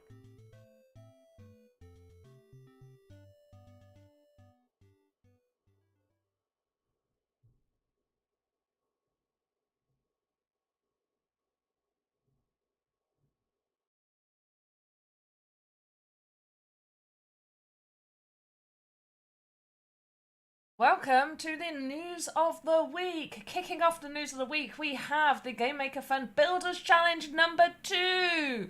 This one has some differences compared to the first Builders Challenge that we did. So make sure to click Learn More to be eligible for the Builders Challenge. There is a reward pool of 1.5 million sand. Next up, we have the Belonging Week. This has a prize pool of 15k sand, and it is open to absolutely everyone. That is right, you do not need any upfront investment to start earning within the sandbox. Just play the experiences and those EPs, and you will be eligible to receive part of that 15k sand prize pool. We then have the Biogen Art Museum by Agoria, also with a 15k sand prize pool, which is also shared between all the players, and this ends on July 1st. So make sure to hop in here. Absolutely beautiful experience.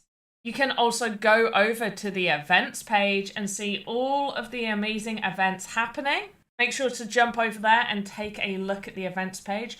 Don't forget to hop on over to the experiences page. This is where you can find so many amazing experiences. We have the featured experiences. We have experiences that are currently trending. We have top rated experiences, which does remind me, please make sure that you are going back and rating those experiences that you like or maybe not like so much. And you can also leave comments. We also have a VoxEdit contest happening right now, and it has participation prize. As long as you meet the theme and our guidelines, then you are going to be eligible for that participation reward. These are the sand prizes, so there's 20,000 sand up for grabs. First place, 5,000, second, 3,000, third, 1,750, fourth to 10th place each receive 750 sand, and participation is up to 50 sand, and it is limited to the first 100 eligible participants that didn't place in the top 10. It is also important to note that top 10 winning assets submitted for this contest will be used as landowner rewards. The winners will also receive a copy of their winning asset, even if they don't own land. Note that by participating, you are giving consent for your assets to be utilized by the sandbox for landowner rewards. This contest finishes on July 11th, 3 p.m. UTC. Please convert that to your local time.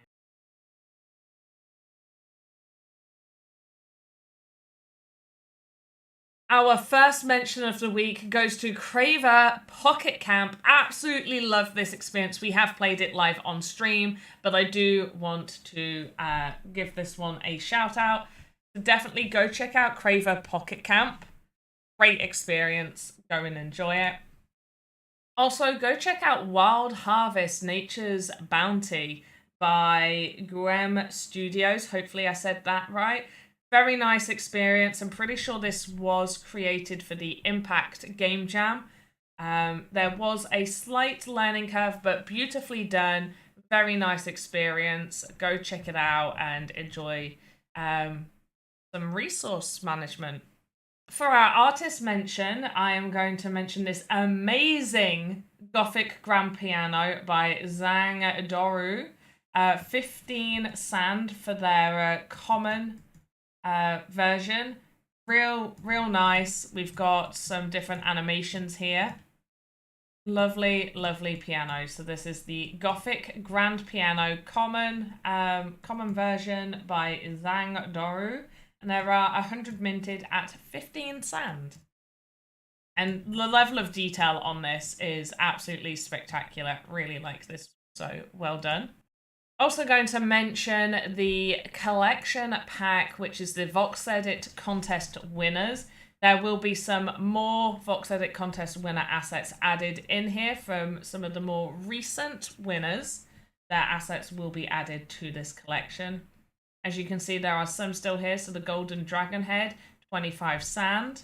And make sure, and we got some up here, the Gold Dragon, also 25. So make sure to go check out that collection and try and follow as many of these amazing artists as you can. Now back to your regular scheduled content.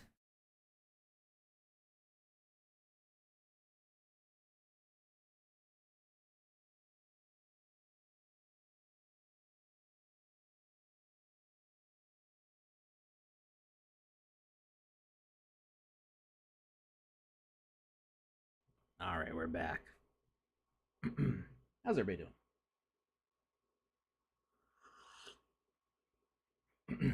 Fresh cup of coffee. We are back in action here.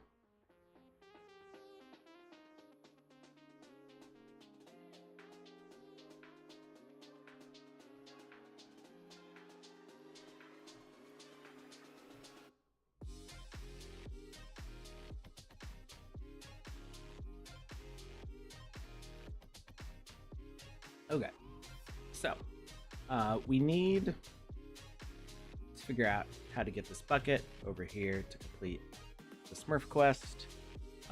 We made the Smurf and Smurf Berries quest.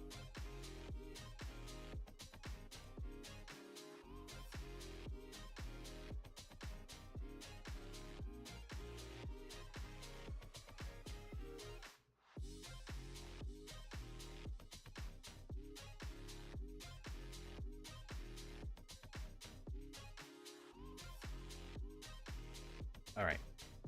So,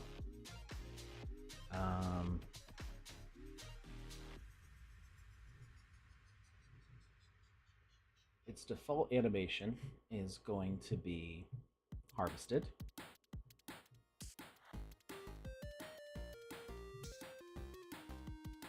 And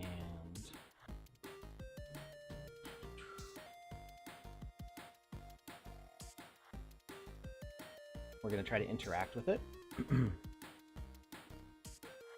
So we're going to have a asker.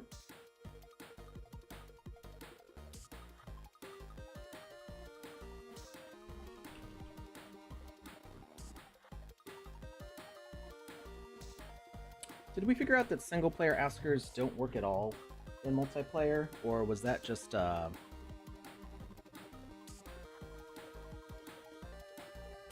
think that was an issue with the purple spaceship.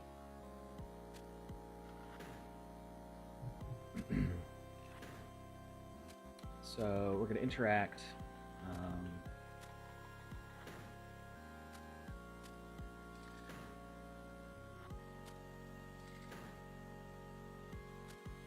It works in testing.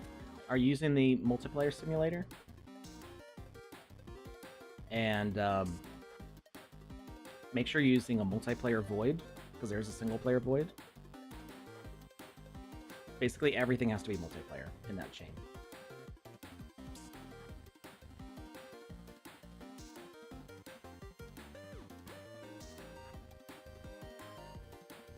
.9 versus 10.10. I'm still in 10.9. Actually, I didn't realize 10.10 had come out. Like, I knew that it was coming out, but I didn't realize it was live.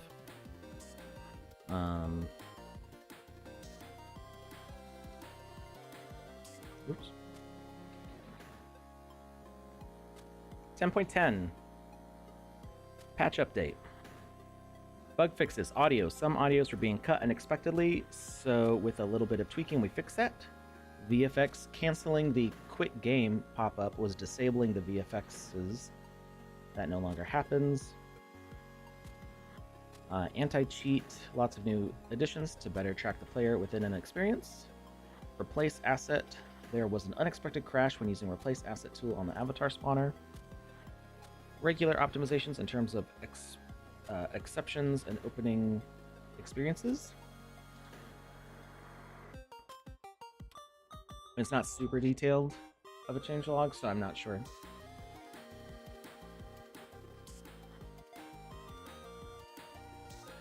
It says Game Maker at the top.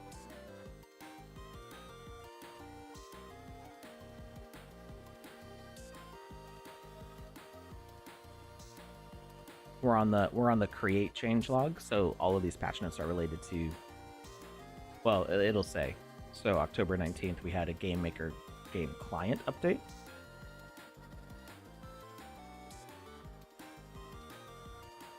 These are all specific to Game Maker.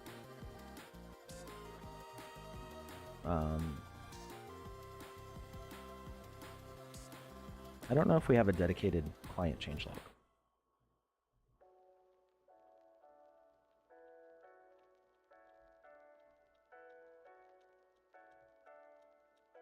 Yeah, so game client also came out. Audio, anti-cheat, regular optimizations. So if you want to find the Game Maker changelog, you go to create, and then there's a changelog button here. And these will be Game Maker specific patches. But if you go to the bottom of the website, there's a changelog down here, right there. And this will give you patches for the launcher and patches for the game client. And you can see that some of these, like audio, anti-cheat, and optimizations, are on both, but there are creator-specific ones. Replace assets is a function of the Game Maker, not of the game client. So 0.10.10 might have the fix that you're looking for. I don't know. I'm still in 0.10.9. So, Go West, when you say it's not working in gameplay, does that mean that it's not working on the gallery?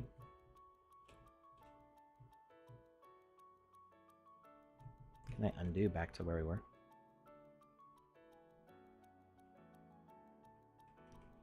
Oh no, I can't undo far enough. Maybe I can put the chest back.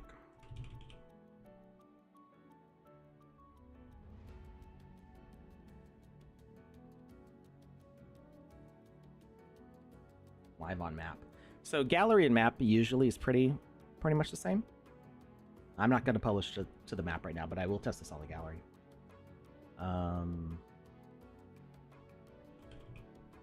Oops. Don't you love it when your fingers are offset by just like a key and it totally messes up? What the...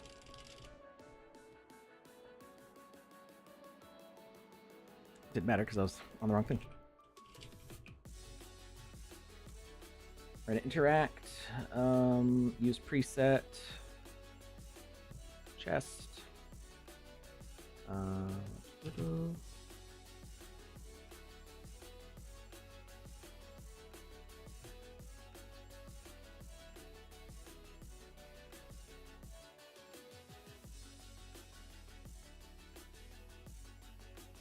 right,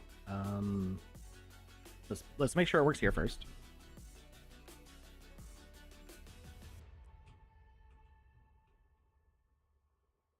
Okay, we got the car.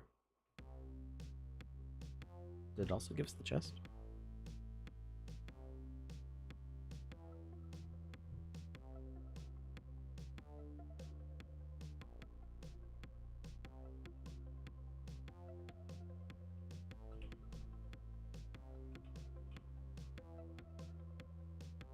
Oh, but that's fine. As long as it gives us the car, we should be good. All right, so let's try sharing in the gallery and see if this works.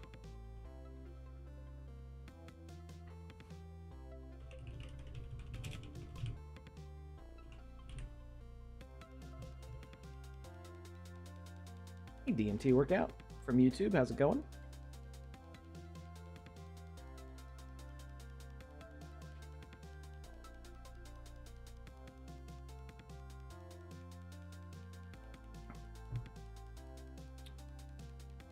I think we determined that was fine. It's it doesn't like that we're... Why can't I rotate the camera?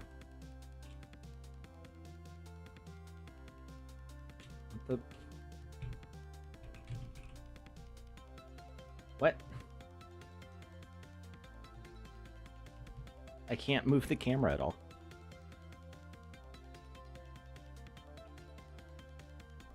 There we go.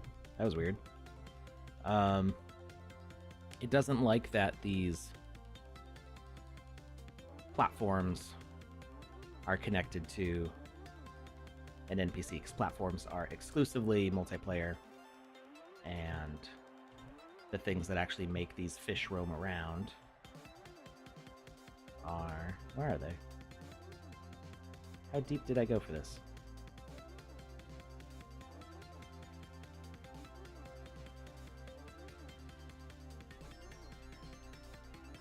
There they are. These tiles are NPCs that roam around and make the fish move.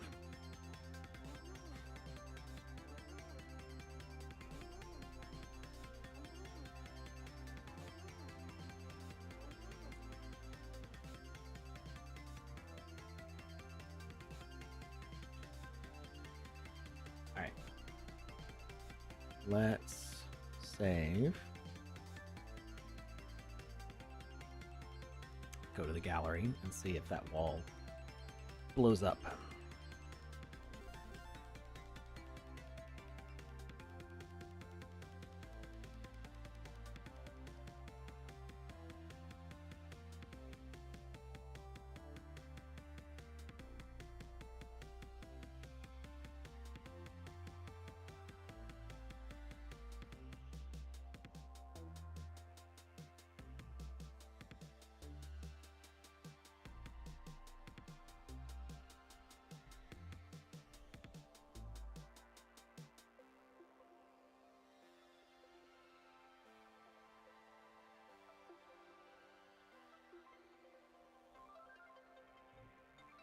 So we are now in a multiplayer space.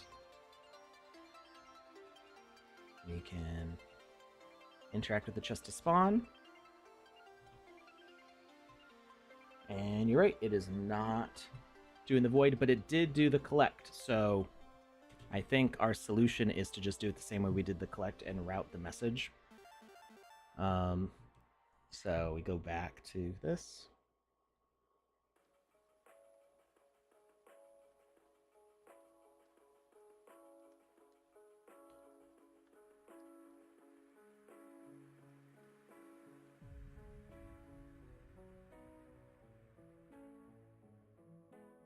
Eventually. There we go. So we sent the message from collecting,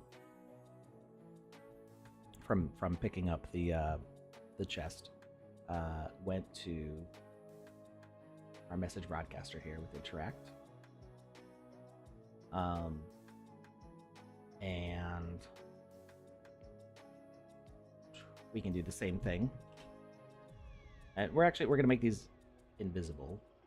Let's kind of like reset this back to something that makes sense. So we're gonna make this invisible and turn off collisions so we don't see it. We are going to get rid of the blue car, and we're gonna do our chest preset here.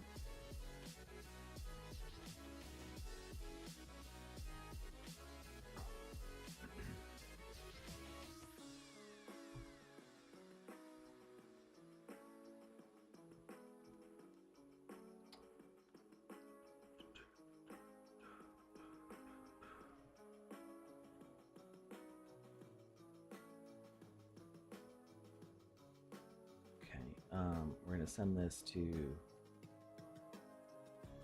specific tags and range, but we're going to increase that range out, make sure that we're still hitting the chest. And we're going to duplicate this car, and we're going to change this to also have the void message. And wait. That's right. Our void isn't there because I hit undo a bunch of times, but it wasn't enough times. So let's go back a minute. Sticky numpad. Yep. All right. Let's put our void back. The void does not work if the void is not there. That's lesson number 1.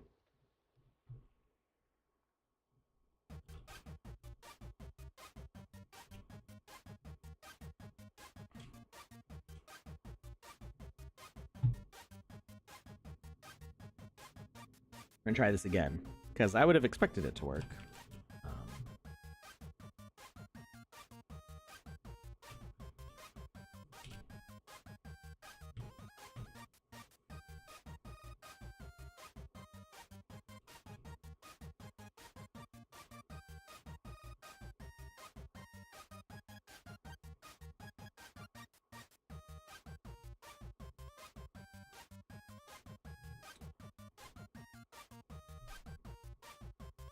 All right, that should be. I don't remember if we needed a tag for that or not. We picked up the items, and this voided. Okay. Turn collision, no collisions, and invisible. Now let's share this to the gallery.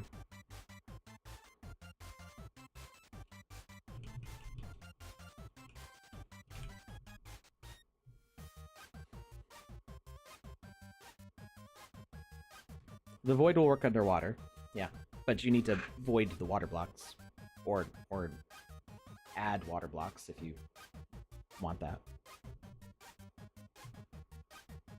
The only behaviors that don't work underwater are the NPC ones, because they're trying to path find, and the water is blocks, and the NPCs go, ah, there's a block in the way, I can't walk there.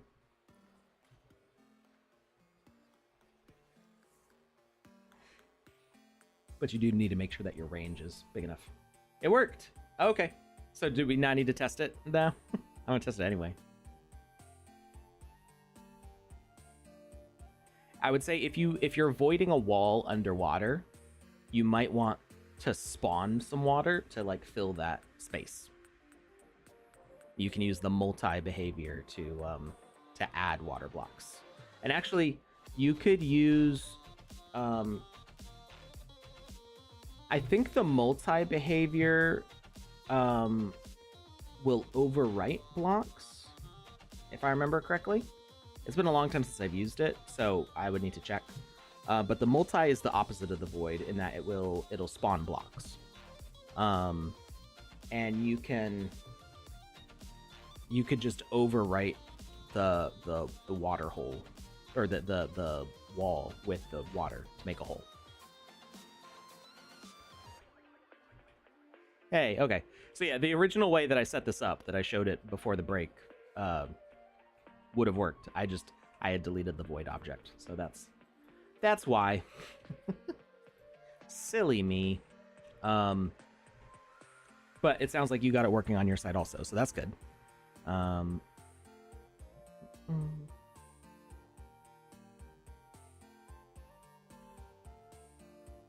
So let's go back to our test.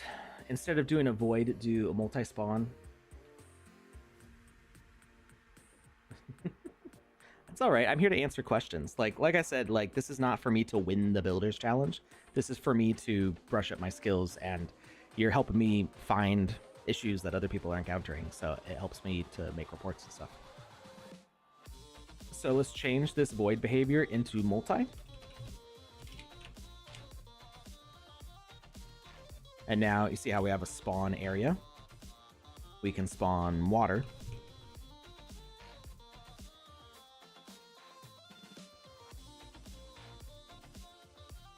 And then we just say, okay, make this 2 by 2.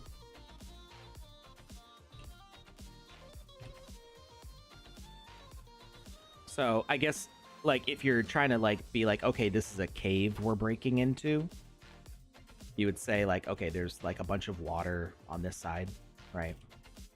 And you want the water to kind of like flow in on the other side.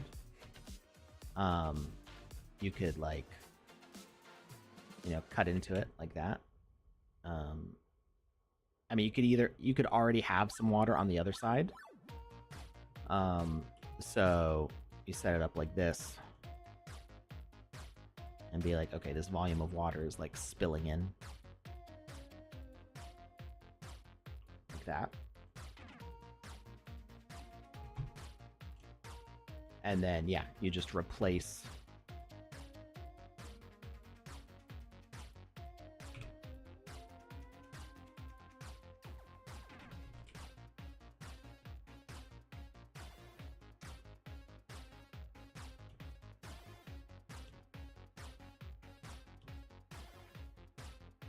where is it? There it is.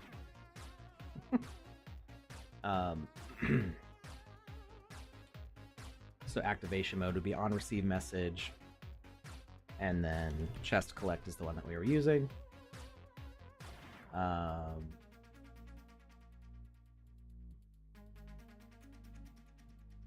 then we hit play. And I'm not going to send this one to the gallery. It should work fine. But if it doesn't work, then we can take a look at it. So we interact. We pick this up, and then bam! There's now water on both sides.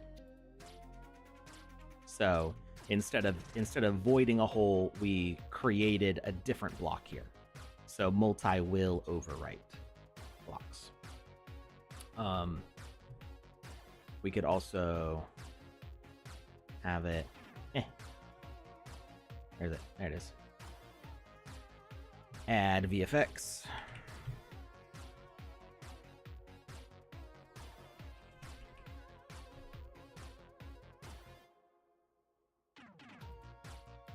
Whoa. That was... When it says giant explosion, they weren't lying.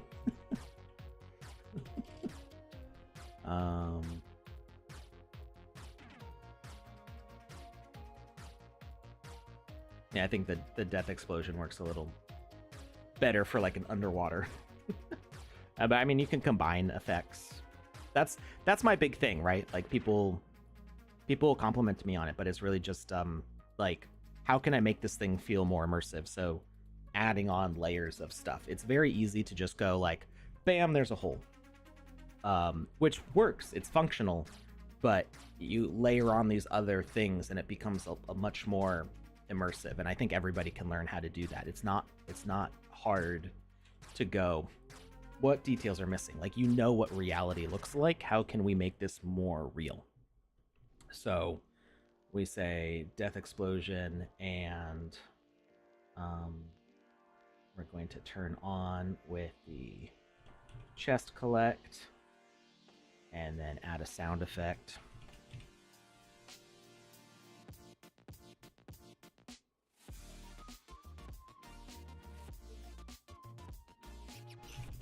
So all of this happens at once.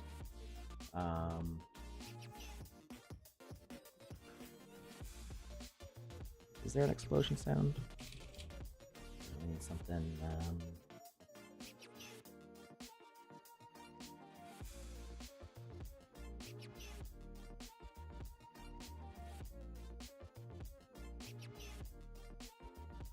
I can't. Oh, the Game Maker's muted. Like, why can't I hear it?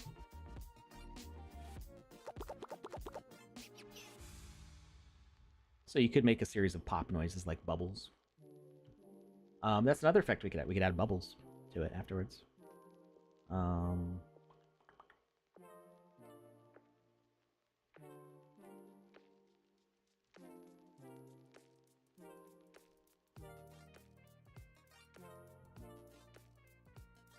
think the door closed. Yeah, it's not a great sound, but it's a sound. Sometimes having to be more generic, like pops and blips and stuff, works just because it's a video game, and you see like, oh, it's a game sound. It's fine. It's not like super realistic in that case, but it is letting you know something happened.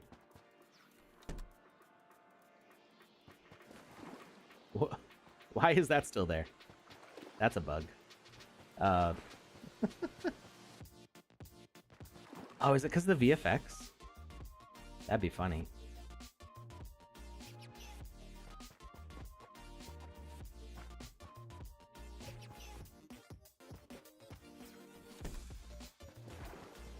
See, it's not there now. I think it's just because I was selected on it. That's weird. So yeah, combine up the, put multiple VFX assets and multiple sound assets, kind of combine them all together and have something happen. You can do all sorts of stuff with that. All right. I think we've sufficiently answered that question now. Get rid of that. And we're going to delete this. And delete that. And delete that. And delete that. All right. To the bucket. How much time do we have? We got an hour. But wait, there's more. No more. I better see some Senpai Alex's redeemed if we want more.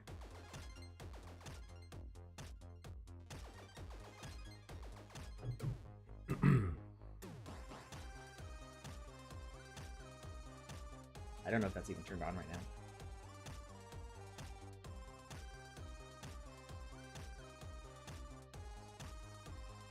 It's not enabled right now. Next time. We'll have it turned on next time. I'm logged back into the Twitch. I've been working from my own Twitch for the past week, but I'm back in the Sandbox Twitch, so I can turn those things on and off easily.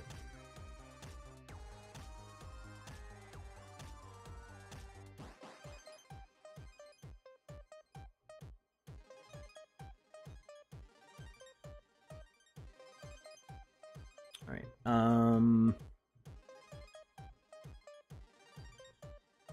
So we're gonna go interact with this bush. The bush by default has no seeds or no berries. PG Metaverse OG says Atlas mission run is waiting for you. That is their experience in the Builders Challenge. We will probably play that on Wednesday, I think. Is it single player or multiplayer?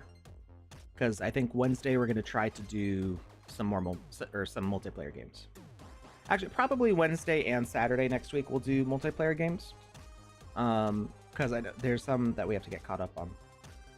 It's multiplayer, so yeah, we can play it on Wednesday.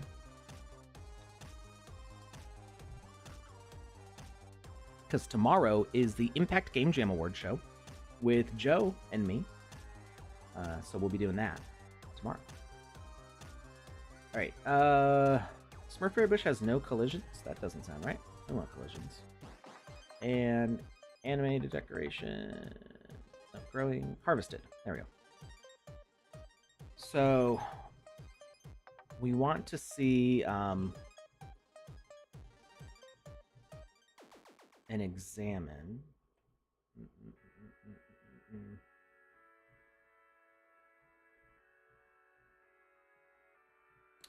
We're going to add an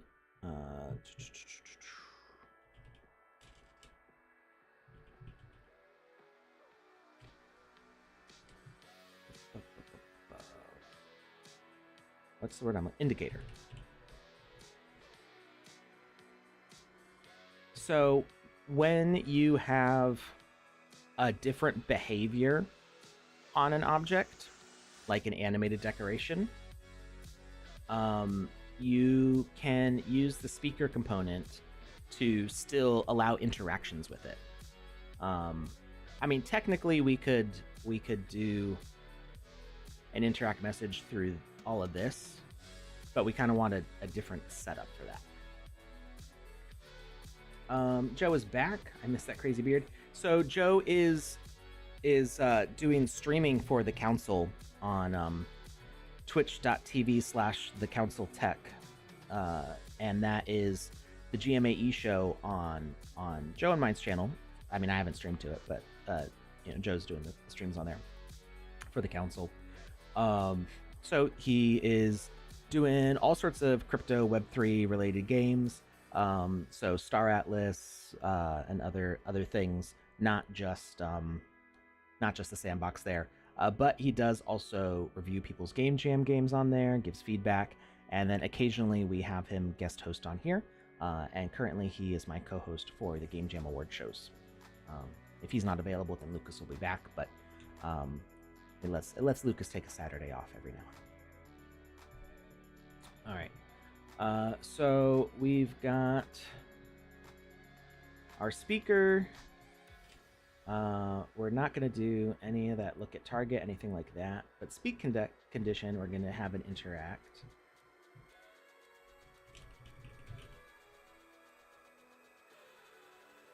And our indicator is going to display interaction, and it's going to say examine.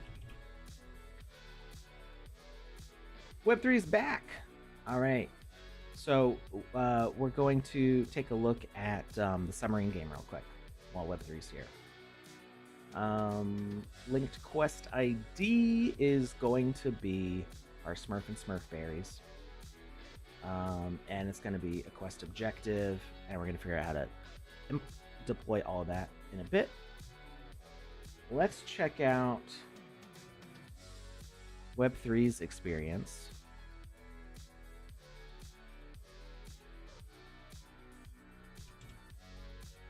Battle subs. Real quick, we're going to take a look at this and see all the suggestions we made. Oh, I have to install the update. Look how fast that updates now. It was so fast I couldn't even see the... I was going to point out the percentage, but it went from like 30% to fully installed. It's a beautiful thing. Really loving the launcher. I can't wait for the Game Maker and VoxEdit to be part of the launcher too.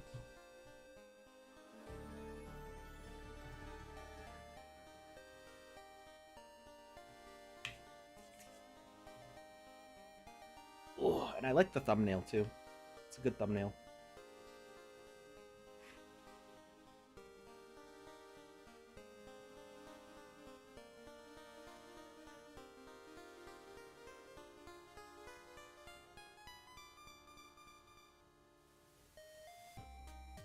Oh, that's...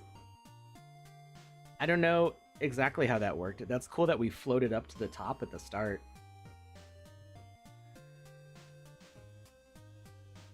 Alright. So we gotta destroy enemy vessels. We got some light, which will help us see underwater. Very nice.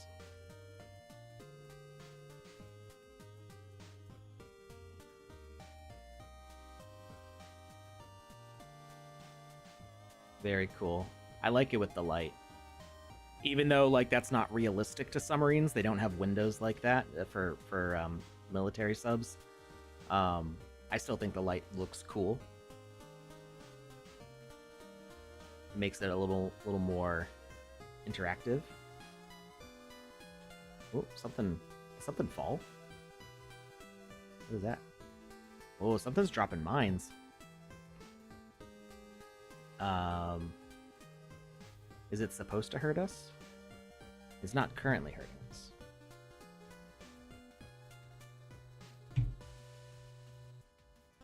I would imagine if it's a mine from my side, then it should be... Oh, it does hurt us. Okay. So we gotta watch out for the mines. And then we've got, hey, Jar Jar Jackie Chan Binks. Over here just blowing bubbles. Am I still doing bubbles? Okay, I am. They're just they don't float up very fast, which is fine. Yep, multiplayer. Stack of torpedoes. Pass through any color torpedo. They will auto-collect. Left click to fire black torpedoes. Middle click to fire silver torpedoes. And right click to fire gold torpedoes on your mouse. Press shift. All ahead full for evasion speed. Okay, cool. Can I jump out of the water and grab these? Cool. Did I get them? Aha! Aha! Did I get you? Oh, get back here. Nope. Woo. Stop moving. It seems to not be hitting, and I'm not sure why. Either that or I'm just not seeing the health. Can I see the health? Hey, there we go. If you press L, you can show health on the screen. So, are you using projectiles, or are you using a moving platform for the torpedoes? Aha, I got you.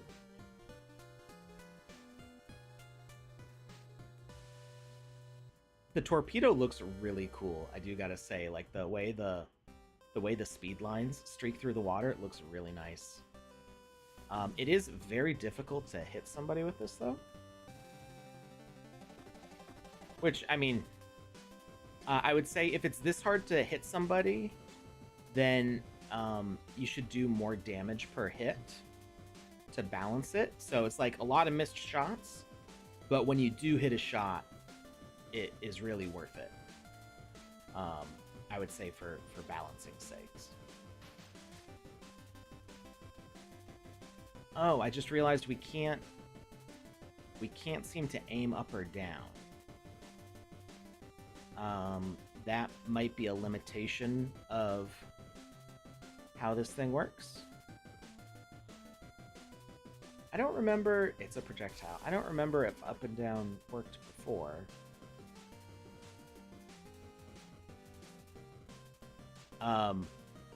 Something fun, potentially. Oh, it does work. Wait, can we blow this thing up all the way? We can! Haha! You already did it. I was gonna say it would be fun to be able to blow up these things. But again, I would say, like, you know, just a couple hits from a torpedo from a submarine's gonna really cripple a surface ship.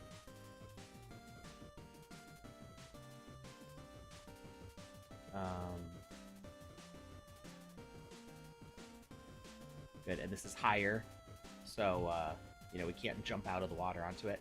Now you can disable jump height also.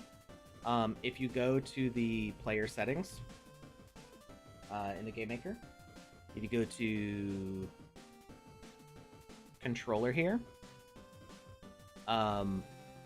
if you're using a custom character, so you, in this case you are, custom avatar, and it doesn't matter what I pick, but you can change all these values here, and you can set the jump force to 0 if you don't want to have people be able to jump in the submarine. So you don't have to have the coastline be really high up.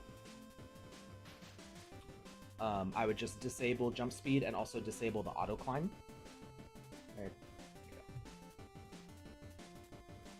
go.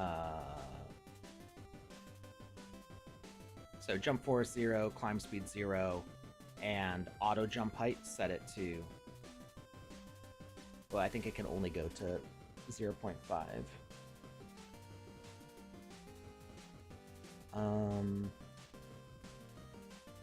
I guess it'll still do that with the blocks, but what you could do is have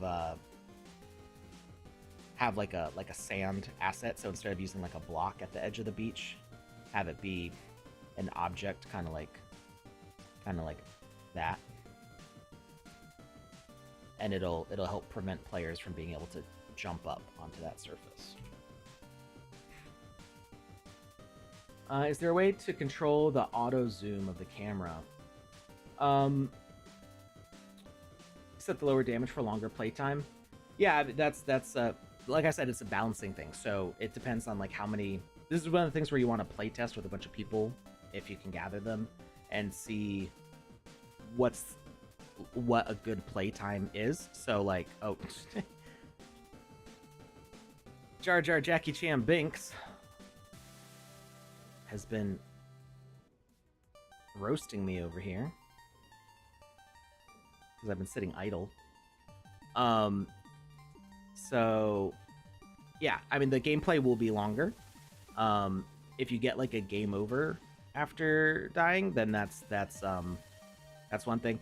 Like I mentioned before, you can have like healing blocks or healing areas. So, you know, if this is our dry dock over here, we can come back to heal up potentially, and that can lengthen the game also. The thing that I think you want to be careful of, oh, there's a repair kit. Can we, how do we find that? Is it like somewhere underwater?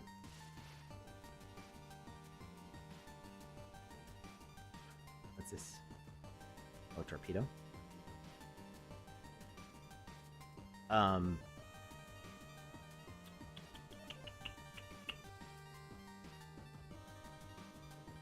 Repair kit. Where are you? I want to survive. Oh. Ah. Oh. It didn't seem to... Oh, you have to just hang out by it.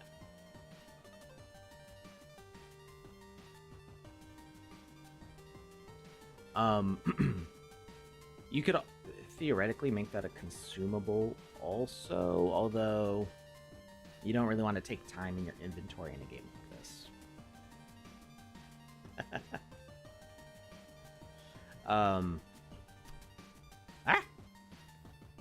I'm in danger. Not gonna let you get me.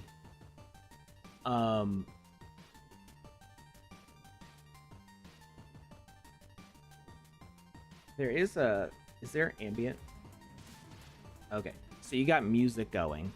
I would suggest there is an ambient, like, water noise. I would suggest using that over one of the music tracks, because it'll feel more immersive.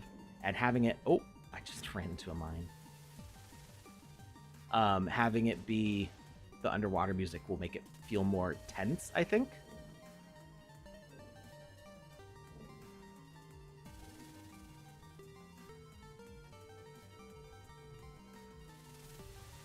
It would be cool if we could get projectiles to like auto track. Oh, I didn't pick up torpedoes. Whoop, whoop. Ah! What am I doing? Oh, there we go. Pick it up.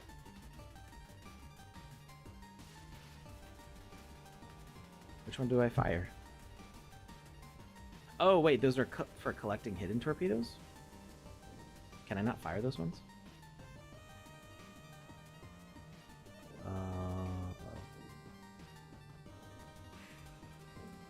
It seemed if that was a hidden torpedo for a quest, I think something with that's not working at the moment.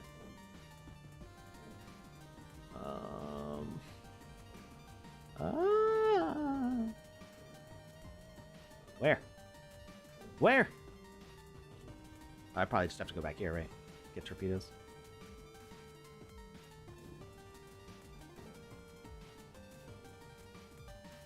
I'm so deep. Go, go, go, go, go.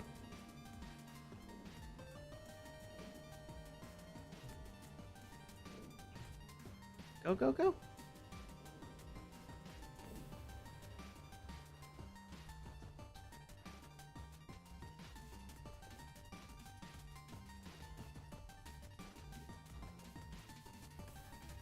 Ah!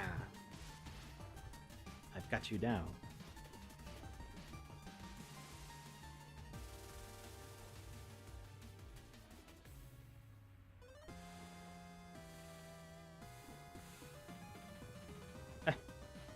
No. Hey, I landed a hit. See, it takes a lot of shots to hit somebody. So I think it would be...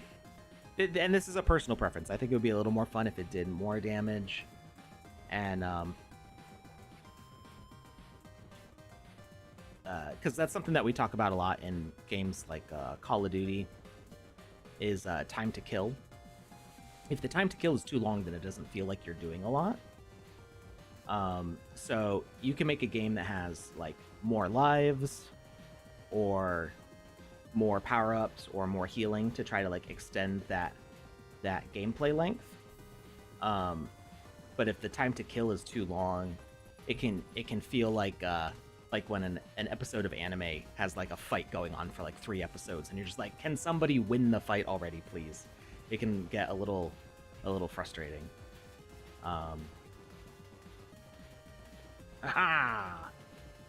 Oh, still need one more hit. Are you shooting yourself or am... What? How did that miss? That was dead on target. Get back here.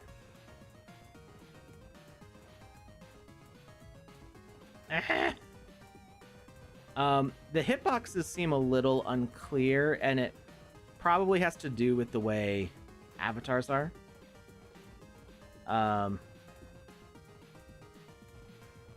There we go. What you could potentially do... I don't know how well this would work. The giant car looks a little funny there. I think you can technically hide those underground. Like, you don't have to have them be visible. What you could potentially do is make the submarine itself a piece of equipment. And have the... No, because the player hitbox would still be small. I'm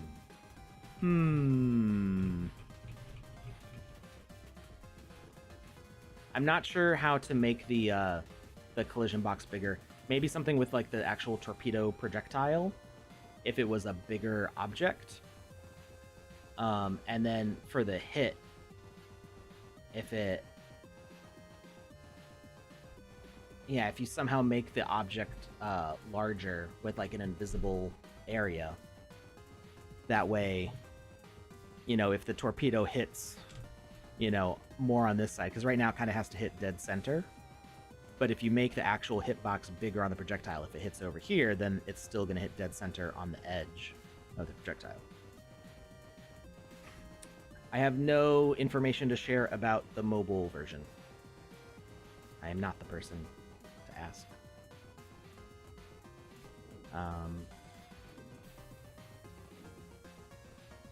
Yeah. Even if I did know something, I probably wouldn't be allowed to say it. That's usually my answer for questions like this. Unreleased stuff, I can't usually talk about it. Once it's public, I can talk about it. All right. So yeah, loving the bubbles, loving the lights. I like that there's different options for the torpedoes. It's a fun concept, and I think it's working well. I just wish we could like angle the projectiles up and down, and I'm not sure if there's a way to do that because I haven't really messed with projectiles yet. But yeah, upping the damage and maybe upping the hitbox size, so that way, because right now the problem is that you're seeing the torpedo go through the submarine, which is it will that will frustrate people more than anything else when they see and it looks like it should have been a hit, but it just passes through, and it's like, what the heck? Come on. But yeah, get some like underwater creatures and coral reefs in here. It's a cool concept. I hope you keep going with this, and I hope as we add more features, you're able to update this and make it even better. I would love to see this expand. How can you get to fire up and down? That's the thing I'm not sure about. I couldn't remember if it worked that way before or not. So I'm pretty sure projectiles, because the way you're holding it makes it because it's a held object, technically the torpedo is staying level when you hold it, and as far as I know, you can't aim the projectiles up and down. And we've mentioned this before, projectiles is designed to be like a turret-based thing, not a thing that a player's carrying around. But people have done it that way, and I think it works pretty well. But as far as aiming up and down, I don't think you're going to have an option for that yet. Because we don't have any way to tilt the aim of a held object up and down. We can only change the direction that we're turned in, left and right. As far as upping the hit size, so I'm not sure exactly how projectiles work, but I think it works with the total size of the object. So if you let's figure it out.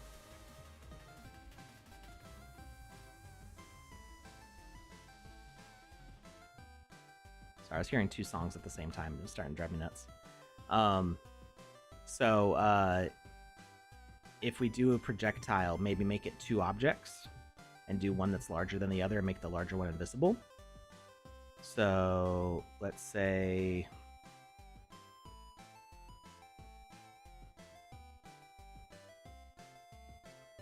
let's find a big object. Here we go. Here's a big object. And we make this the projectile.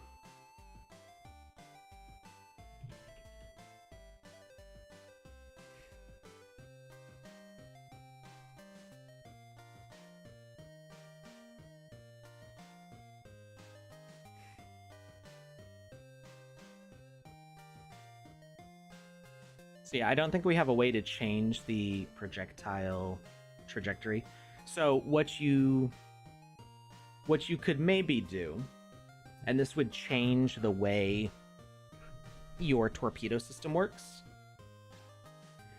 if you make left, right, and middle mouse button angles of trajectory, and you use this hierarchy panel to combine them all into different objects. So can we change the direction of the projectile? Or does it always move? It always moves in that direction. That's kind of goofy. Okay, let's choose a different object then.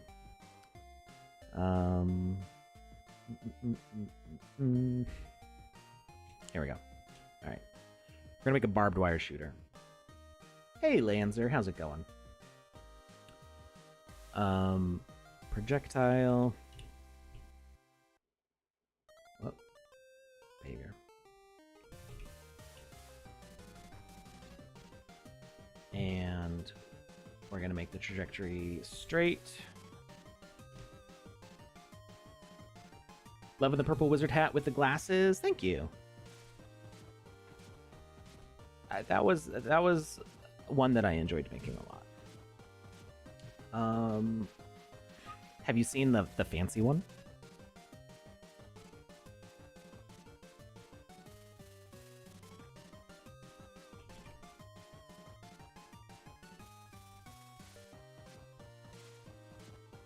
There's one that's even better because he looks around and he blinks. And then it sprouts spider legs. And the hat will dance around on top of your head.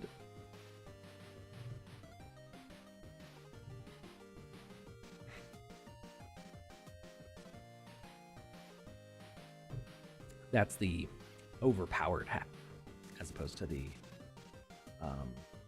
enhanced hat.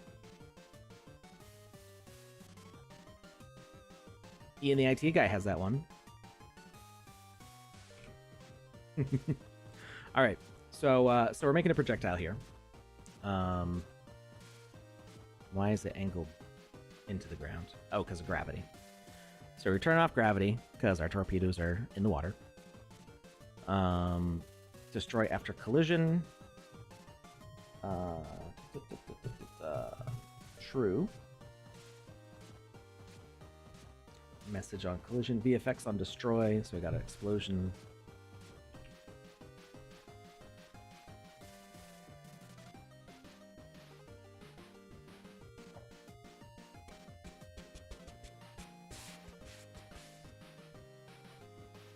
VFX on start. And we've got those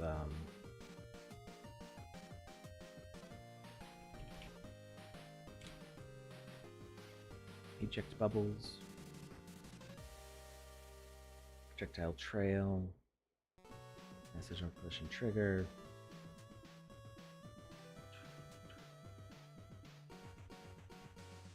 click a direction, true, and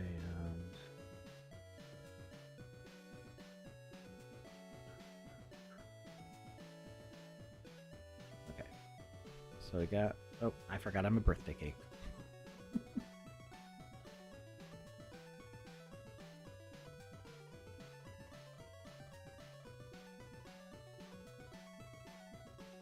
Yeah, it wasn't doing that before. I don't know why. Oh, what? Did the Game Maker just crash? Why?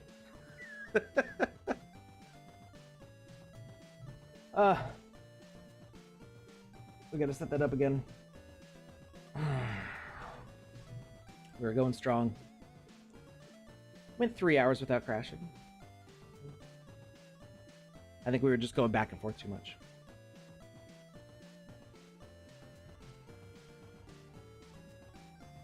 That's why it's important to save your work.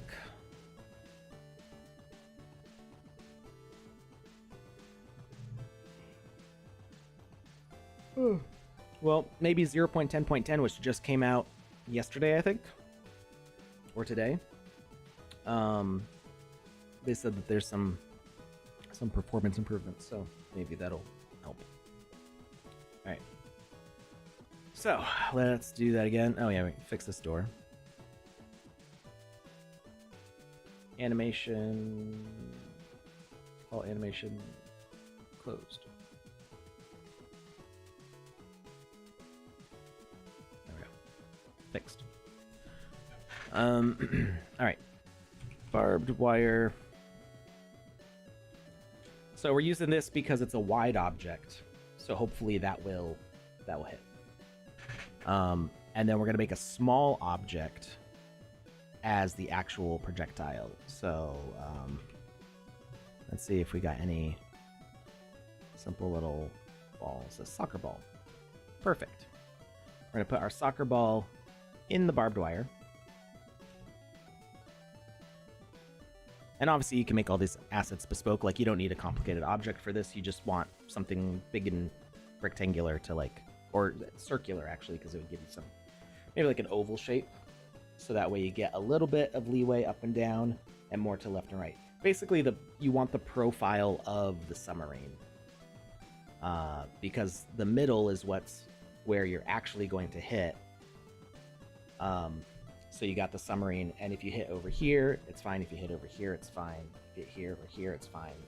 So wherever it traces to line up with that submarine. But the whole point is that this object is going to smack the other object, whether it smacks like that or that. All right, so let's put the soccer ball on the barbed wire. We're gonna make the barbed wire invisible. It's going to be pickable. And it's going to be a projectile. And we're going to do the trajectory of 0. And look in direction. Don't apply gravity. Destroy after collision. Message on collision. VFX on start. That's fine. VFX on destroy. Yep. Is visible during gameplay. False. Yep. Message required is interact.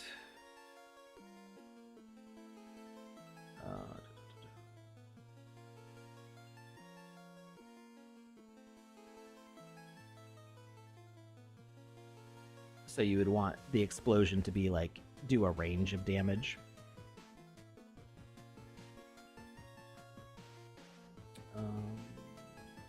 Alright, let's see if that works. So we are... Our soccer ball's invisible too.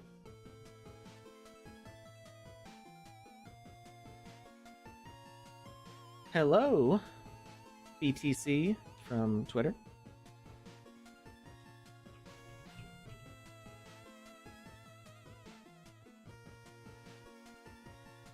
Is the soccer ball still invisible?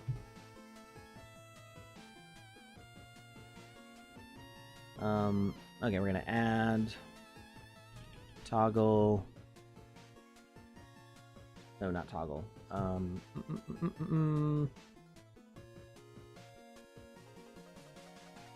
What's this thing called? I never use it, so I don't remember what it's called. Switch?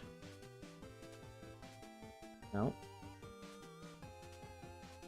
Where's the visibility toggle thing?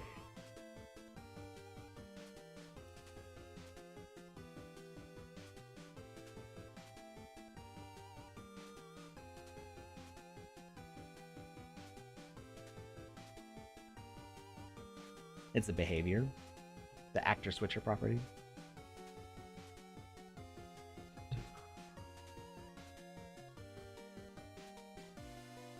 Actor property. Thank you. It's one of those things I don't think I've ever actually used it functionally before. So we don't need a message. Activation type fixed. Properties. Visibility. True.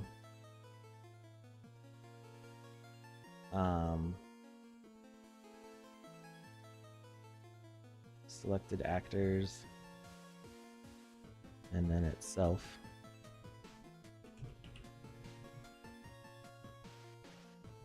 Will that do it? Can I see it now? I still can't see it.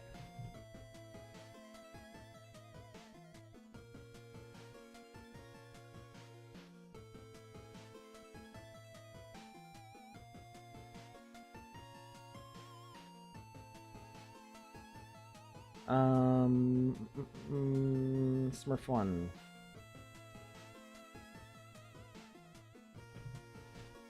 You may have to toggle it on at the start of the game.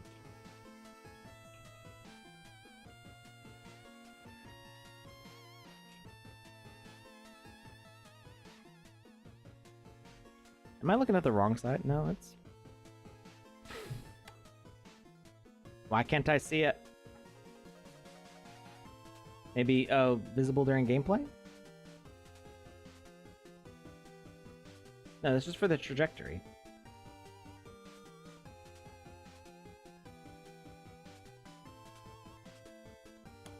Do you think that sand will rise during the bull run? Asks Yasin Martinez. From Twitter. I think most tokens will rise during the bull run. That's usually what happens during the bull run. Nobody can predict exactly what the market's going to do to a specific token. And people who tell you otherwise are probably running a scam. But I would like to believe that Sand will have a good bull run, as the BitFox says.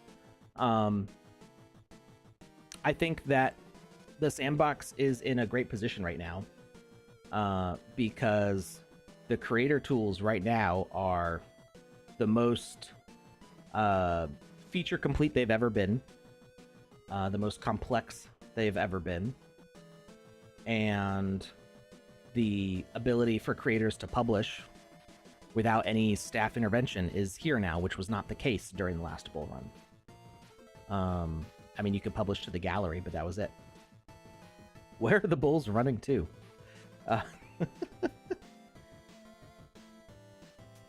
Not sure. Wherever the bulls run.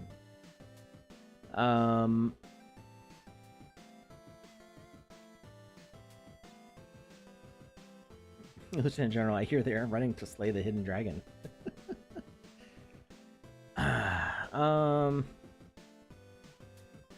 VoxEdit, you got any tips for me?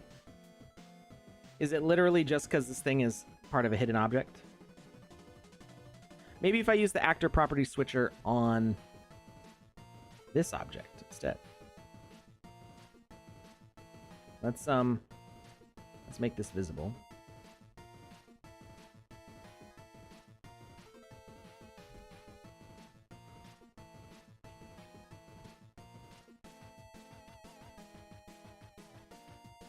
Wait.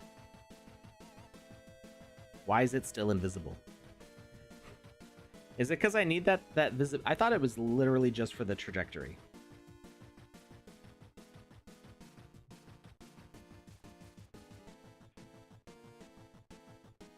I'm so confused now. Why can't I see this thing?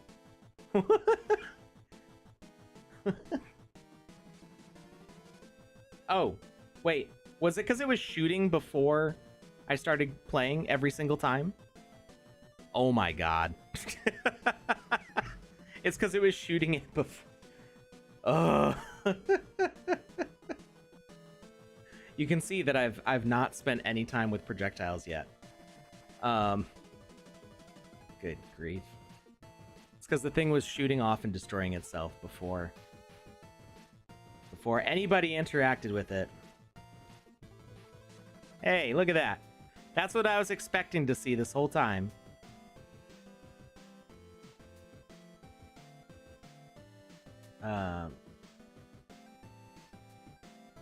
How does that work?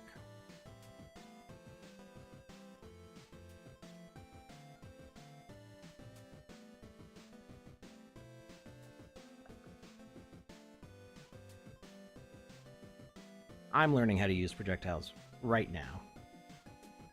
So we're holding it. That's not going very far.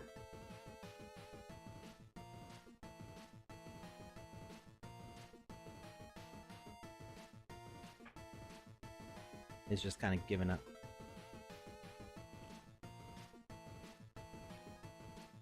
There it goes. VVox is just learning 0.10 now. That's alright. Alright, so that goes flying off. So, in theory, this projectile should be wide enough that it will hit. So we want the ball to not just hit here, but we want it to hit if it goes through here, right? Because that's the whole point of trying to hit the submarine. So we release here. Or not. There we go. And it works. So my concept worked. Because you would expect that if you did it right here, you know, it hits that wall. But we're trying to hit the other players, which are wider than a normal player. So the thing that we can't change right now is the collision box for a custom-sized character. So if we make this character something super big, like, I think this cake is pretty big. Yeah. Look at this, I'm a giant cake. But I can still walk all the way to the sides here because my collision box is the same size. I can open this door and I can still walk through the door because I'm using a normal avatar collision size. So, in order to hit players that are wide but have a narrow collision box, you want the projectile to be a wide object that's invisible and have a visible child as the small object. So make your torpedo not the actual projectile and put it in this thing. Yeah, you got it.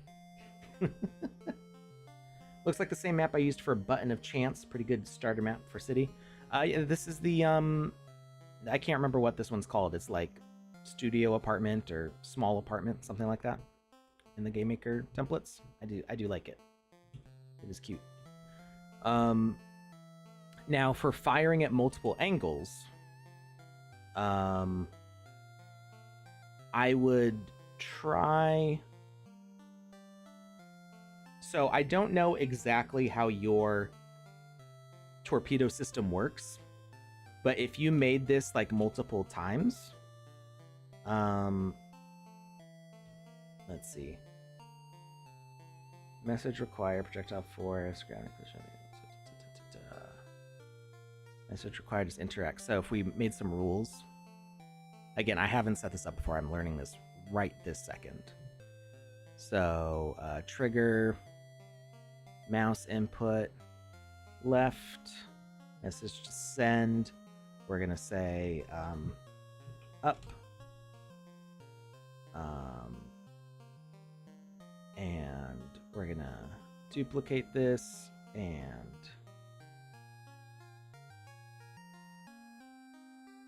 middle button is gonna be middle.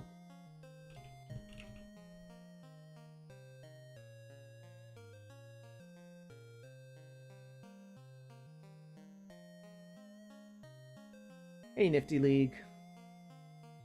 Hi, Sony Vlogs. Sorry, I missed a couple of hellos in there in the chat. Web3 says I'll implement as soon as possible. Awesome. You having a good lunch break, Web3? Left, middle, right, and then we'll say middle is down. And so now when we've got 3 different messages for those.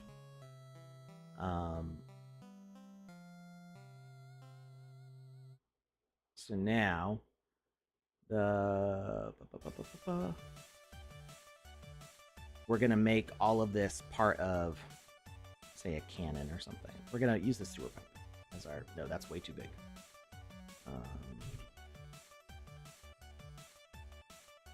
Here we go. This is gonna be our cannon.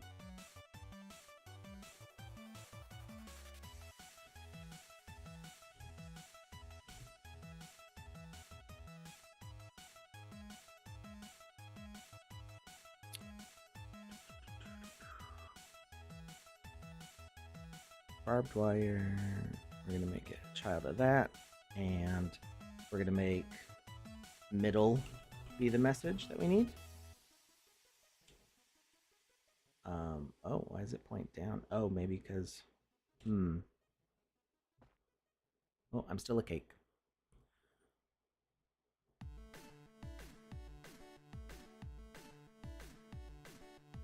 Okay, so middle still fires it, even though it's showing the trajectory is rotated because of the held object being rotated, the trajectory numbers that we set are still what applies. So we may as well just...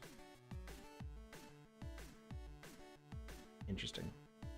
So the trajectory doesn't update based on that. So just be aware of that. It's still going to fire at the 0-degree angle.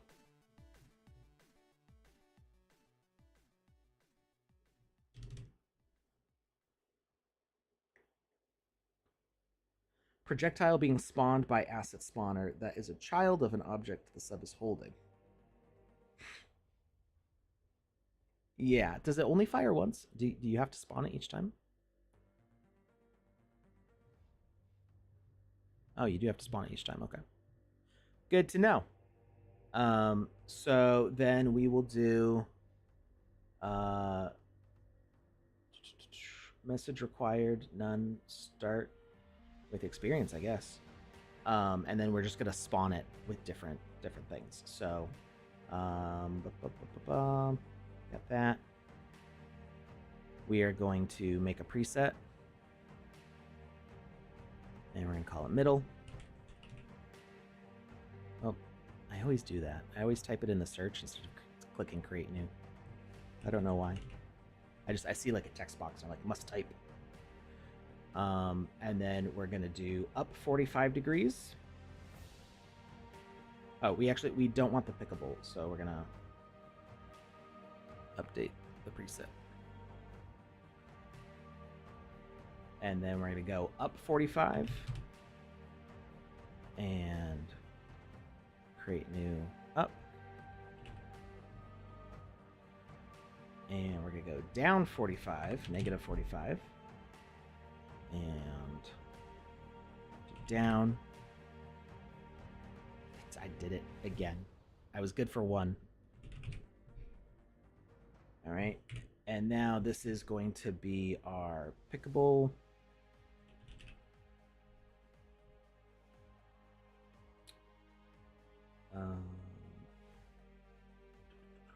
Move it down a little bit.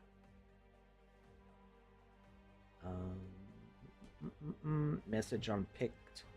So we would want the spawners to only work if we're holding it. So we'll put an on and off.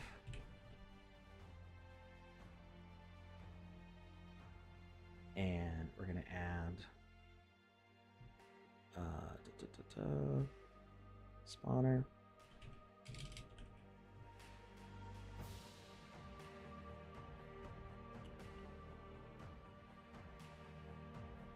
Message required middle. We're going to spawn it slightly in front. So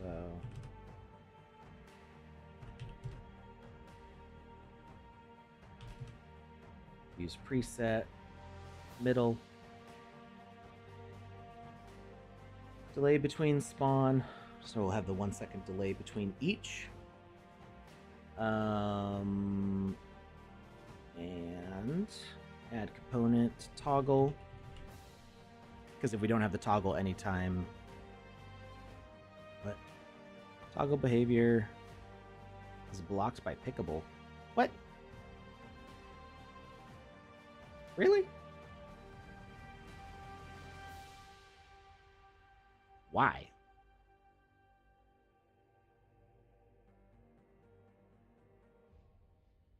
Okay, well, I guess I'll do a different handle. I'm going to duplicate this.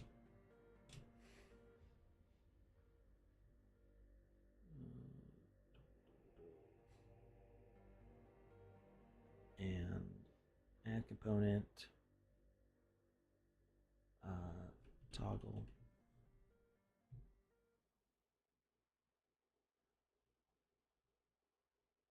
Or no, sorry. Asset spawner. This one has a toggle. Turn on message is on. Turn off message is off. Initial behavior state is false. So now it won't spawn when we middle click. And then this one's going to be our pickable.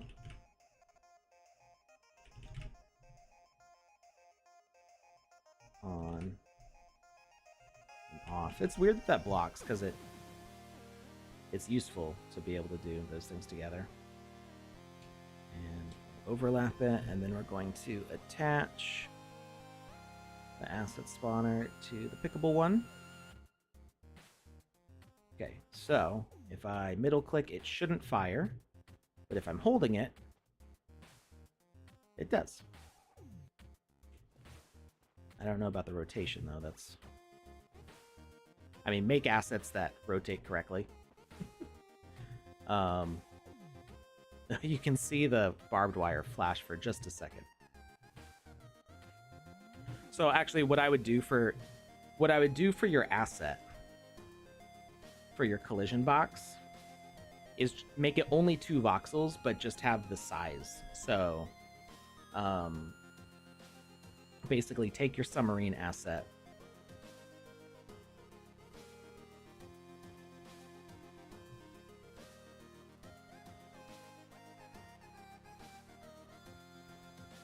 So say your submarine is like 64 by 12 by whatever the thickness is, doesn't matter.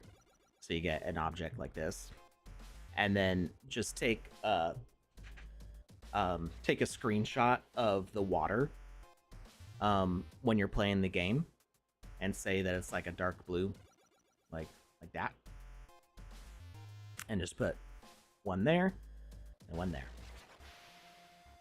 and make that your collision object. So that little flash that we're seeing right now, when I middle click,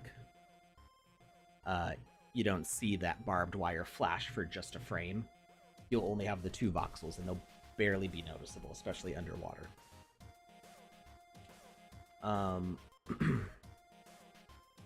So now we can duplicate our can, and we'll change this to be up, and we'll spawn up, and we'll duplicate it again, and it'll be down, and preset is down.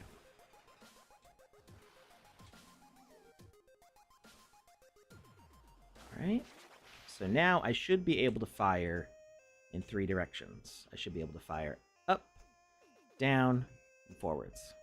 Technically, I could fire all 3. If I press all 3 buttons at the same time.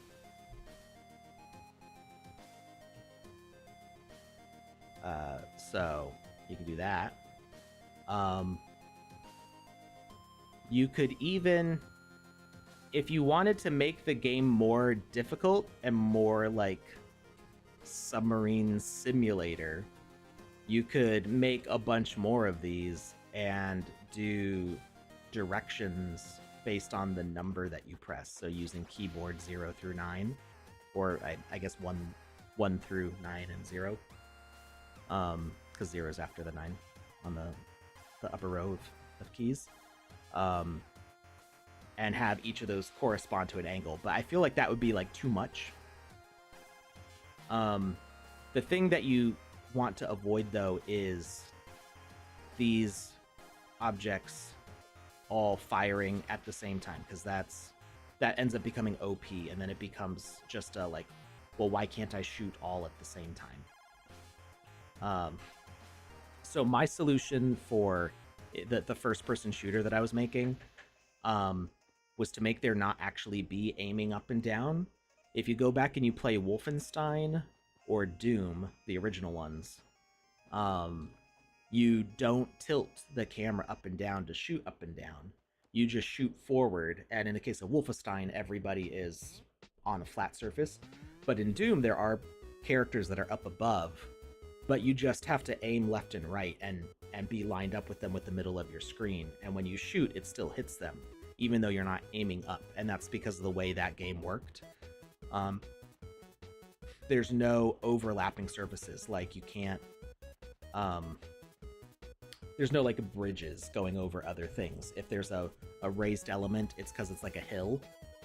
And it's just scanning left and right. Vertical displacement in the original Doom engine was not actually up and down, because the entire map and all the characters are like on a 2D surface, and just the way it would render would offset the height. So my shooter idea was to use that vertical hit scan, where just whatever's in the middle of your screen, anything in that middle line like this would get hit. But in your case, you're swimming in 3D space, so I think you want to be able to bubble up, bubble down with your firing. So I think doing it with the mouse buttons would be the best way to do that, and then just having them angle. 45 degrees is probably a little steep. I'd maybe make it 35, so it's not quite so feathered out. And instead of having the message send directly, you kind of want to have a timer system in it. So maybe you could either do it as a rule, or you could maybe have a a relay. So you could have a rule that has like a countdown timer that says you can only fire these things once every 2 seconds or something like that. So basically all of these rules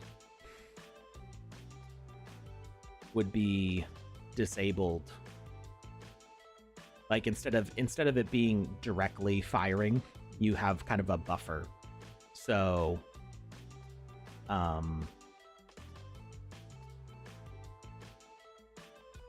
it's gonna check if it can fire first. So you would have like a fire timer,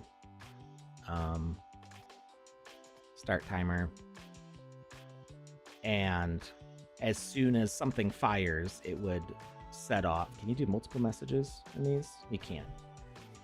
You would use one time variable per submarine or per team shooting. And if the timer is 0, then it would allow you to shoot. It would make the message go through. So instead of left click going straight to the message up, it's going to go to a message that says like timer check, and it's going to check if the time variable is 0. And if the time variable is 0, then it shoots up. And the same thing with middle and the same thing with right. It checks, is the timer 0, then shoot middle. Is the timer 0, then shoot down. And each time you shoot, you refill that timer with 1.5 seconds or something. And this way you get the same delay. So no matter which button you're pressing to fire, it does the same thing. What they do in some games is they actually show you like a reload. So either it could be an animation on the submarine, or it can be in a variable that you're showing on screen using the HUD. I think.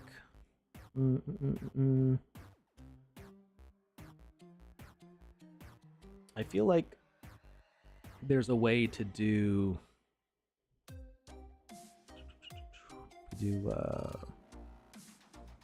decimal number.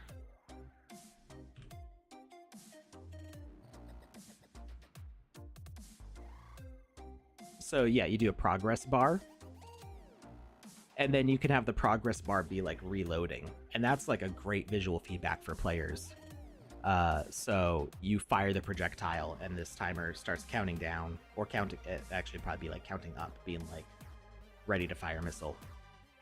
And that's like one of those little serotonin triggers, or not serotonin. That's the dopamine triggers of like, ooh, the thing's reloading. I can fire again. And that can make the gameplay loop feel really kind of addictive, but it's just a satisfying feeling of like, reload, now I can fire. So having that sort of check there, but you're doing it all with the same variable for all 3 triggers. Now, as far as doing separate triggers for different teams, I haven't learned how to do that yet. I think how did it work?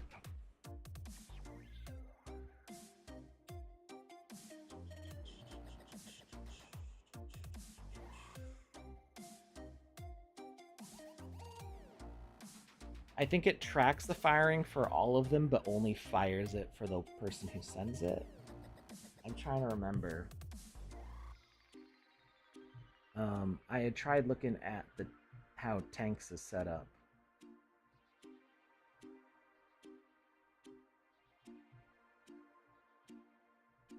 I'm gonna get rid of that. We don't need it anymore.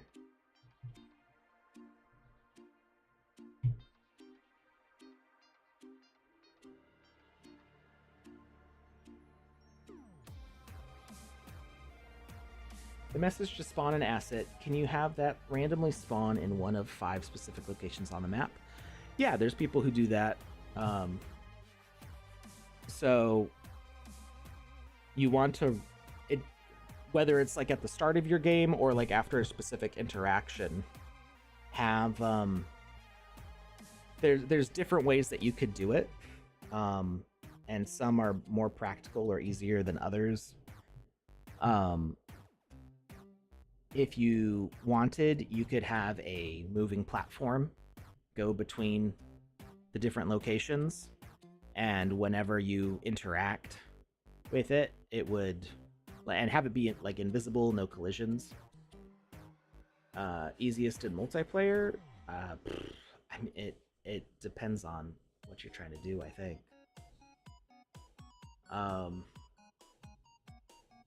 I mean, the way I was just describing would probably be easiest for multiplayer, but the thing is it wouldn't be random, really. It would be based on when you interact with something. So if you've got a platform moving between, say, 5 locations with the multi-directional thing, and then you interact, and then it broadcasts a message just within the vicinity of it, then it would set off whatever that location is.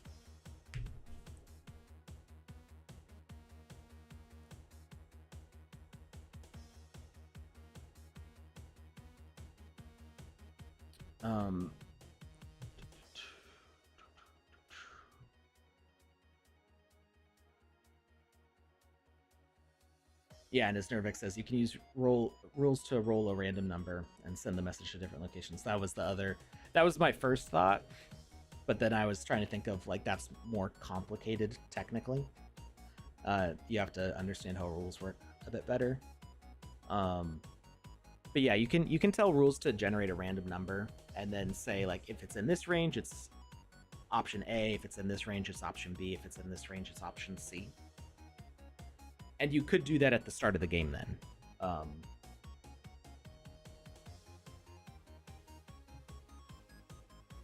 Have a hidden item and 5 caves. When collecting another item, it sends a message to then drop the item in a location. Yeah, you'll really have to, like, buckle into the rules. Web3, thank you, Alex. My lunch is over. Yeah, so check back this VOD, because I'm looking into... check back at this point when you're done with work, because I'm going to try to see how this works in the rules. Gameplay. So you can see that there's... Oops. There's quite a lot of rules for this one.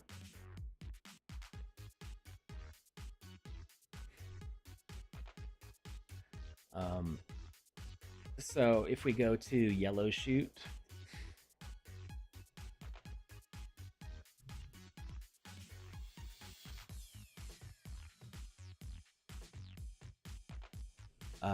tank check, value of variable, yellow ready to shoot,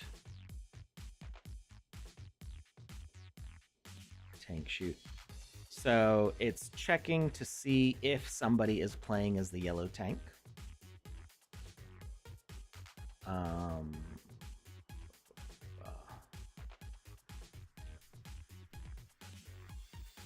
Tank on, true false variable, ready to shoot. Tank off, false.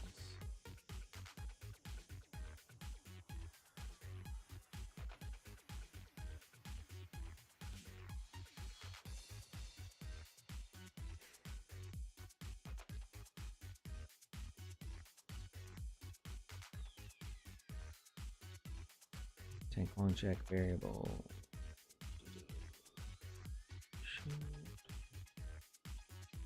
Round timers, win condition, yellow shoot.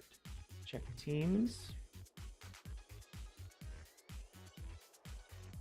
Check ready, player count, very good 1. Nope. Players playing. That's total of numbers playing in the round. Oh, those are the rules for, like, resetting the game after everybody dies. Server count. Door force, neutral set.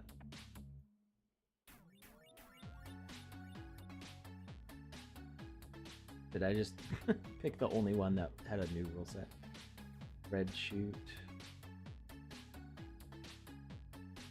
yellow shoot. We need to be able to search the rules hierarchy, I think.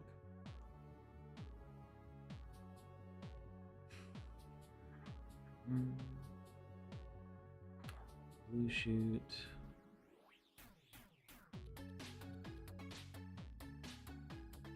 Can blue not do a long shot?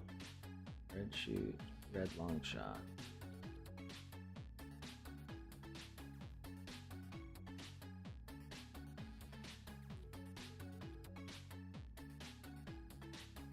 The thing I'm looking for is where you actually do the triggers.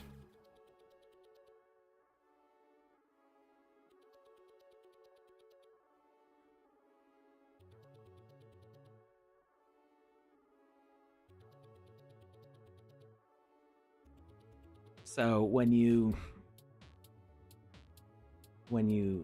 do a left click, it's checking what tank you are and then reloading. And yeah, so then we go to yellow shoot. I think mouse yellow and mouse yellow is incorrect there. Like I think the names here are incorrect. I think yellow is just the first one they made. Yellow shoot. So message tank check is what starts it and is checking if yellow ready shoot is true. So is this variable local? Yeah, so it's using local variables. So what it looks to me like what's happening is if any player clicks their left mouse, it sends a message to check which tank they are based on their local variables. And it then sends... So it's checking, it checks all of these at the same time. It's basically checking like, who are you? And then does the tank shoot message for whichever one is true. In this case, the only one that's true locally is the yellow tank. It's a bit complicated. We'll try to see if we can break it down some other time. Cause it's about time for me to end my stream. We didn't get very far with my bucket. We didn't actually do anything on my experience today. That's okay. Next time we need to have Senpai Alex enabled so people can redeem those Twitch points. Asking me questions I don't know the answer to is the fastest way to get me to learn something.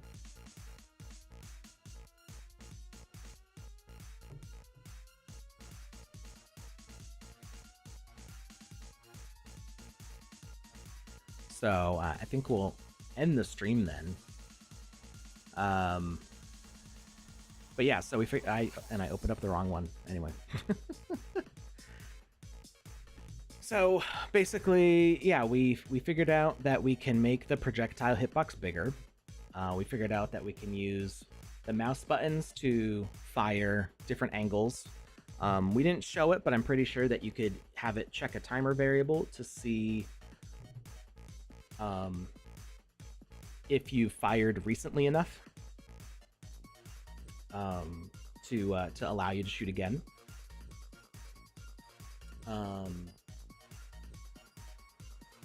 And what else did we learn? Oh yeah, I'm pretty sure you use local variables to say, okay, you're this equipment. So that's why it's important to define those teams, right? And that's something you have to do at the start of the game. Is you say, okay, there's a maximum of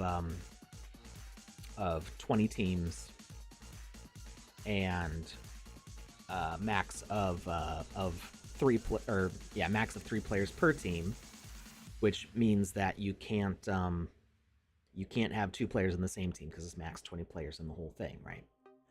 I don't know if there's another way to define that. So like if you had it not spawn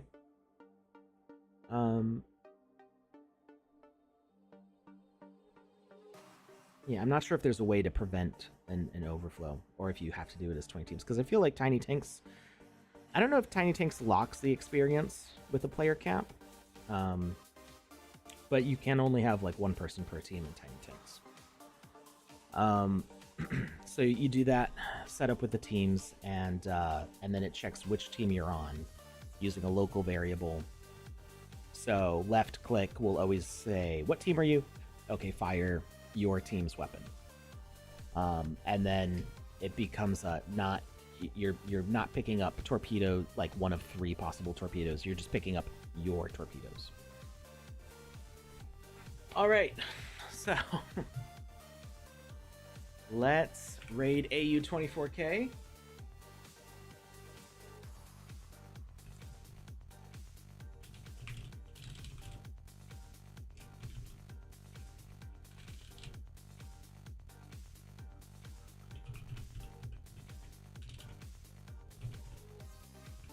And there is you will see me Saturday. You'll see me tomorrow for the Impact Game Jam Award show. And there is a stream back on this channel in, I want to say, 2 hours? It's at 9 p.m. UTC, I think.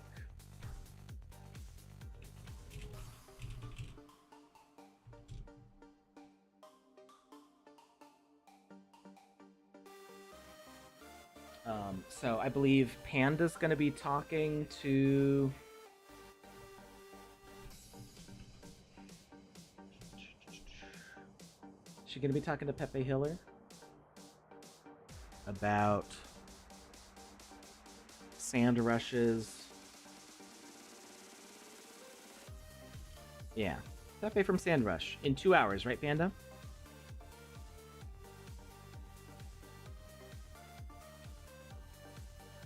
About Magic Palette. Yep, that's what I thought. All right, in 2 hours. So go have some fun with AU24K, and then Panda's going to be talking to Pepe from Sandrush about their super awesome tool that they've been developing for a while now. And we're trying to see if we can get the DAO to fund it for empowering all creators to be able to use Magica Voxel to quickly import their designs as an experience into the sandbox, and even pull it back out of the sandbox and edit it in Magica Voxel and be able to go back and forth between the two, as well as a full featured dungeon generator, which is super cool. So we will see you back in 2 hours. Don't miss it. It's super cool. Go have fun with AU24K. Note their channels for mature audiences. And I'll see you guys tomorrow for the Game Jam Award show. Have a good one.